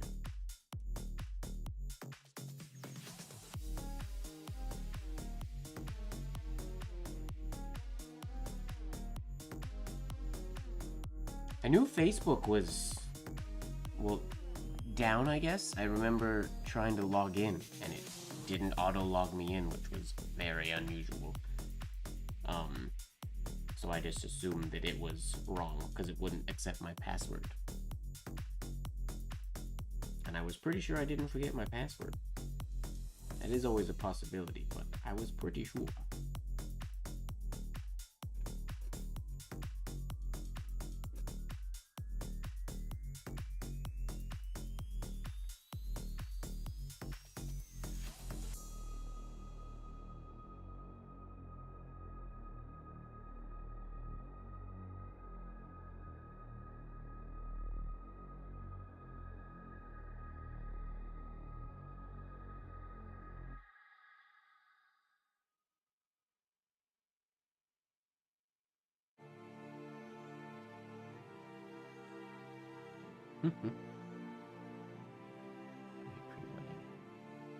Let's ask him to fix it.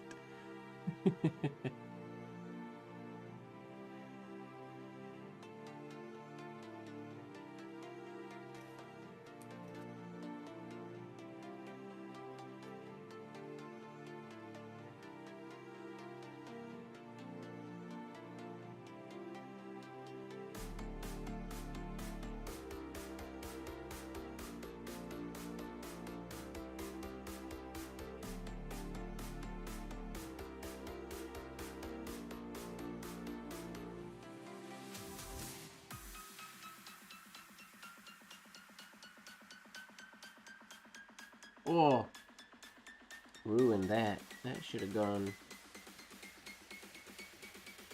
right there. Why did that go so crazy down there? Weird. can answer that question. The reason it went there, rather than let my arm do the work, my wrist got involved when it got excited at the end, and it went, my fingers and wrist pulled when they shouldn't have. They should have just let my arm do the work. That's why we say let your arm do the work. Your fingers and wrist will ruin it if you're using movement. But it does happen every once in a while.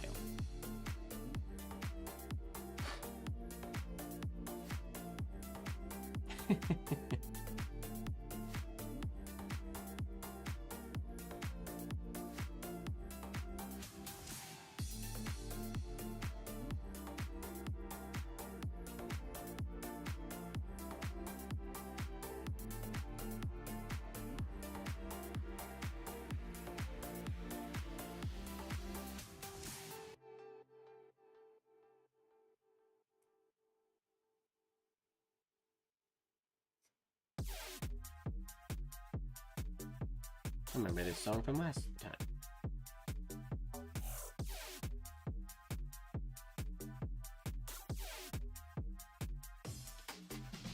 I should be there. I kind of have to be there. That's the year I become president. I kind of need to be there, I think, pretty soon. So I will hopefully be there.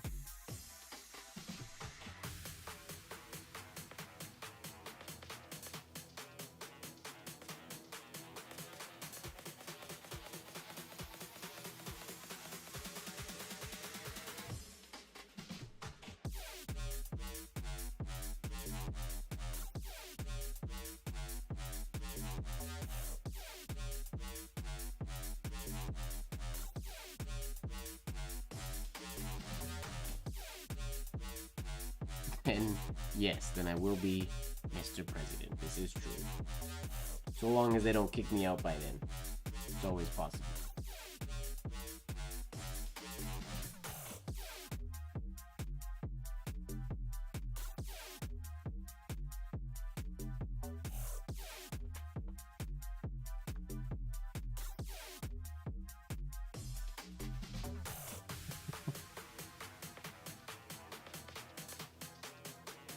Yes, 25 to 26. That is correct.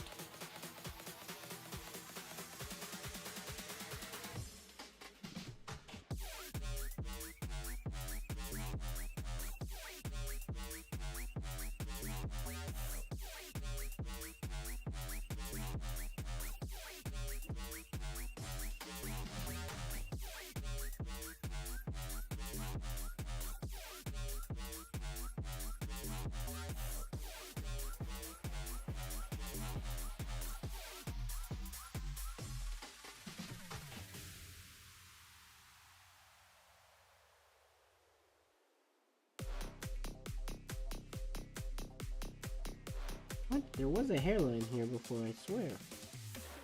It disappeared.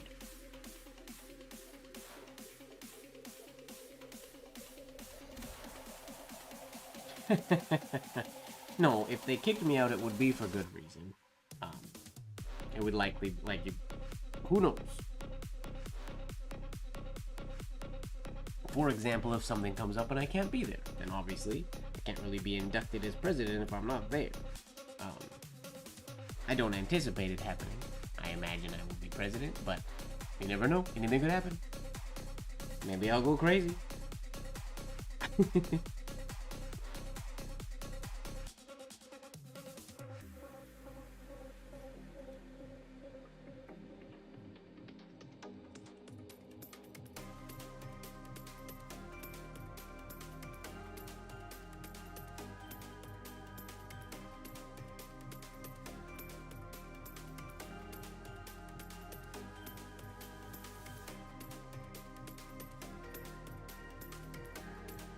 Which year will I be signing certificates?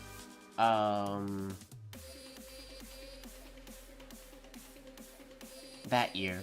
Wait. 26.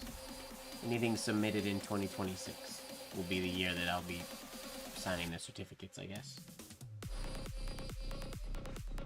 I never really thought about that. That's kind of fun. I never thought that I'd be the one signing some people's stuff.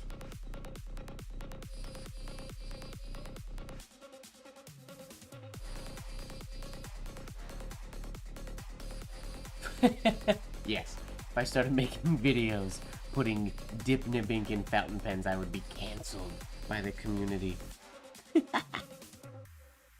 I like that.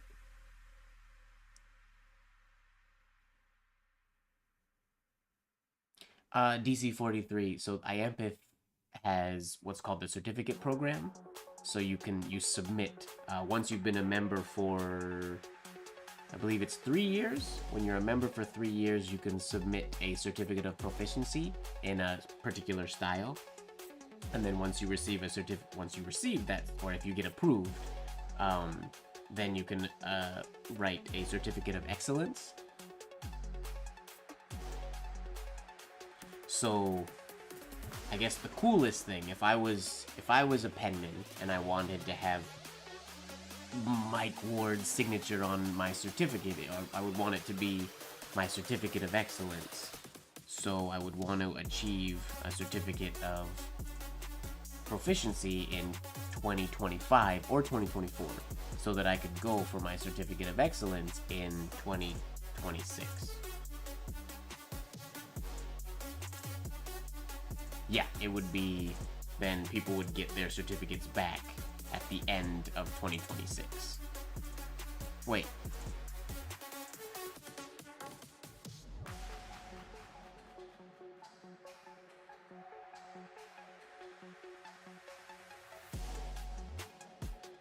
Is that how that works? Yes, I guess it would be the year leading up to the 2026 conference.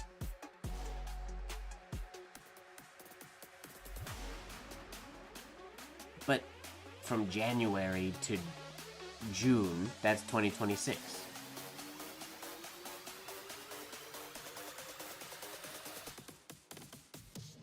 Right? October, November. I guess so. Yeah, so the oh yeah, because submissions have to be in by October, which means October 2025. Whoops. Yeah. Certificates done in October 2025 would be the ones that I sign for the 26th annual. Yeah, that's correct. Right. I am not a master penman, no. I may be one day. I'm not sure. I don't know if I'll ever make it there. There's a lot of steps and a lot of things you gotta do, and finding the time to do a lot of those things is very challenging.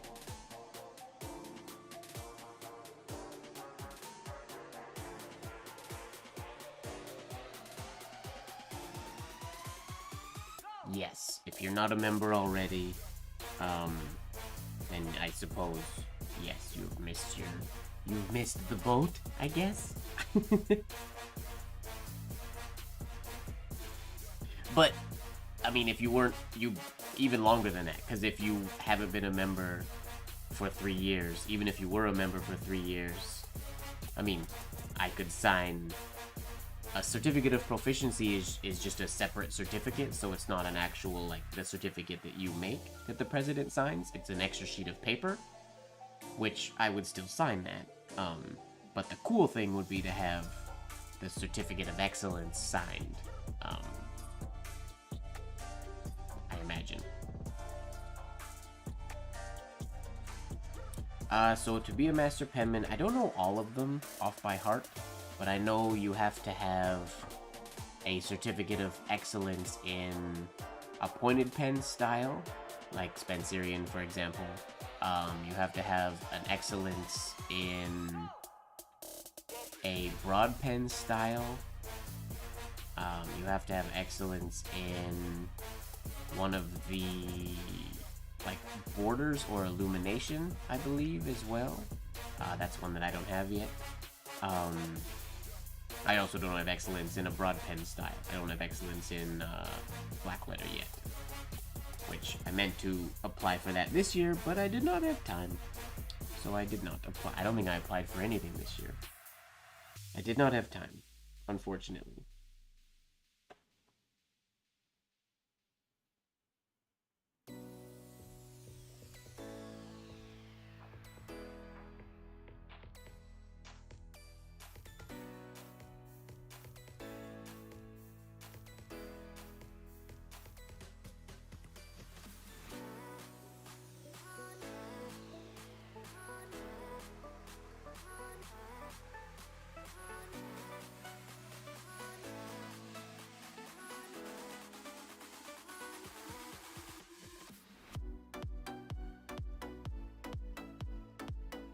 Unfortunately. Wait, did I spell that wrong? Is that supposed to be an I? Oh gosh. I can't spell for the life of me. If a master penman has to know how to spell, then I'll never be a master penman. It's been quite a while. Because a number of years ago, the program was sort of dissolved and shut down to be reworked, and that's the rework gave us what is now the certificate program. Oh no, I spelled it right. Yes! Success.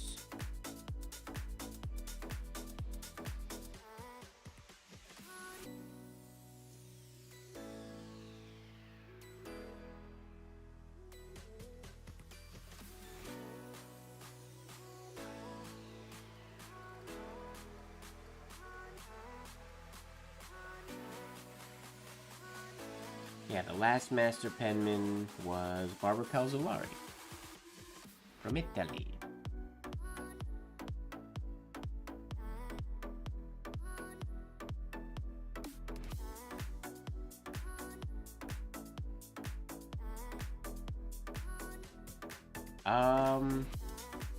I don't know if they have the final criterion. I'm pretty sure there are no members that have enough certificates to actually really be close. I think, let's see, if I don't know this for certain, but I think if I had last year got, because I think could have got a certificate of excellence in Blacklight and a certificate of excellence in illumination. If I did both, if I did that last year, then I could have foreseeably done my certificate, Master Penman certificate, or tried for it for the year that I become president. Which is interesting, because if that happens, would I sign my own certificate? Which is kind of fun, which is kind of interesting. But I don't think that's possible anymore, because I didn't do this stuff last year.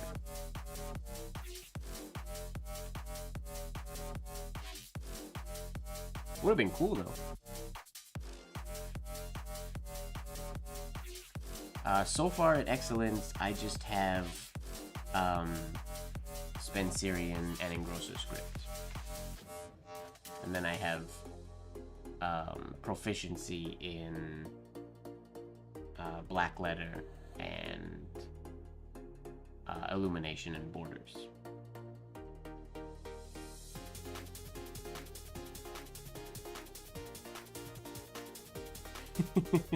It would be quite... that would be fun. I would enjoy signing my own certificate. That'd be kind of hilarious. Even just for the memes.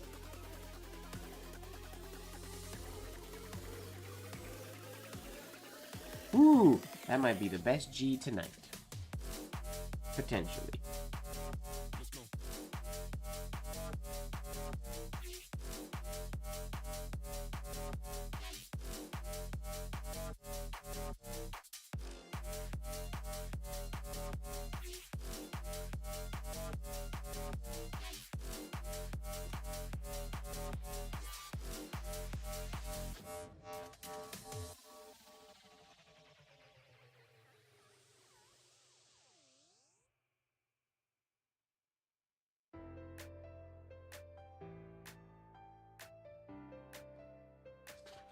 And on that note, everybody, it is... We'll cover that white, crazy bright sheet.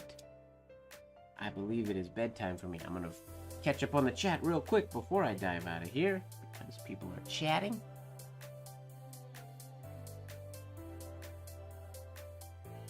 No, the only one certificate at time policy, Ojaswini, is important. Because there are too many people that dive into penmanship or calligraphy, get really good at it, will try to get certificates, and then phase themselves out or sort of get bored and move on to something else. And we don't want people who have certificates that are not like invested. We don't want a not invested master penman, basically. Similar to how, like, if you're really good at Taekwondo, you don't just get a black belt. You have to go through the steps just like everybody else. You can't do multiple belts at a time. It's it's like a respect for the art type of thing.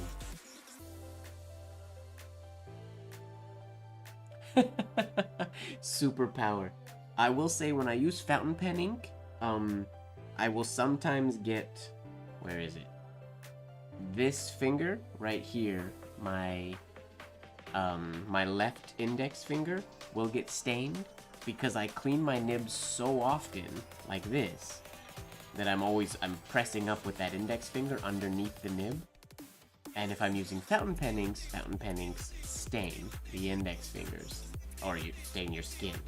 So I will sometimes get stains on my index finger when I'm using fountain pen ink. But for the most part, I'm not one of those artists who always, well, I know I've heard people say, oh, if you don't have paint on your pants, or if your clothes aren't covered in paint, or if you're clean, if your hands aren't dirty, then you're not a real artist. And that always felt really weird to me because I don't enjoy getting dirty, and I do most of my art very clean.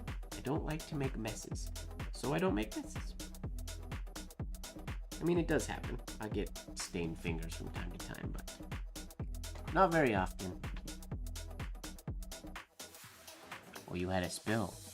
I will say in DC, there was a stream when I knocked an entire one of these jars, so a quite large jar of ink, off of my desk directly into my power bar, which basically shorted out and my lights died. And when I was mid-stream, I don't remember what stream it was, but the stream had to end very, very quickly because the lights went out and I didn't want like my computer and all that stuff to short out, so I shut everything down. And then obviously the stream ended. It was rather traumatic and very messy, but it was quite funny. In hindsight, it was funny.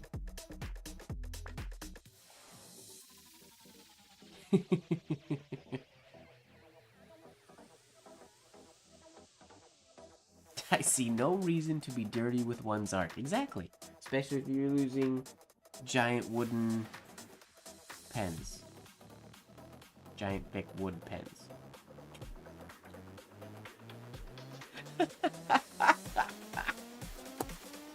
I would have never, ever, ever thought that that was anything at all if you guys hadn't made it that way. Yeah, I was scared. I panicked. I was nervous that all my electronics were gonna die. It was messy. Basically, I was reaching for something, and I reached and just knocked my white ink right off the table. Very not the way you want to do things. Nice, Lanai. Well, anyways, everybody, on that note, we are going to end this stream. This has been a fun one. What is it, 12:49? 3 hours and 50 minutes approximately. We've been here live today. Like I mentioned earlier, this is the last stream for a little while. I'm going out of town, but keep an eye on the Instagram. I'll let you guys know when I'm back in town if I'm going to be able to get a stream going. If you do have any questions or anything or things you'd like to see in future streams, drop them in the comments below. I like to read those. I like to see what you guys want to see. A lot of these streams, like tonight, somewhat aimless. I just wrote words from the chat all night, and I had a blast doing it. JM, there are hundreds and hundreds and hundreds of hours of streams on my YouTube channel. So 135 times at least 2 or 3, sometimes 4. Yes, thank you very much for hanging out. Thank you very much, everybody, for the well wishes on my trip. I will miss you all very much, but I'll still be active, or I'll try to still be active on the Discord here and there and whatnot. Make sure, everybody, that you are falling in love with this process, because it is such a fun process. Do fall in love with it, and don't forget, everybody, that life should be just a bit of silliness, really. Good night, and end stream. Bye-bye. Discord link in the description. Bye.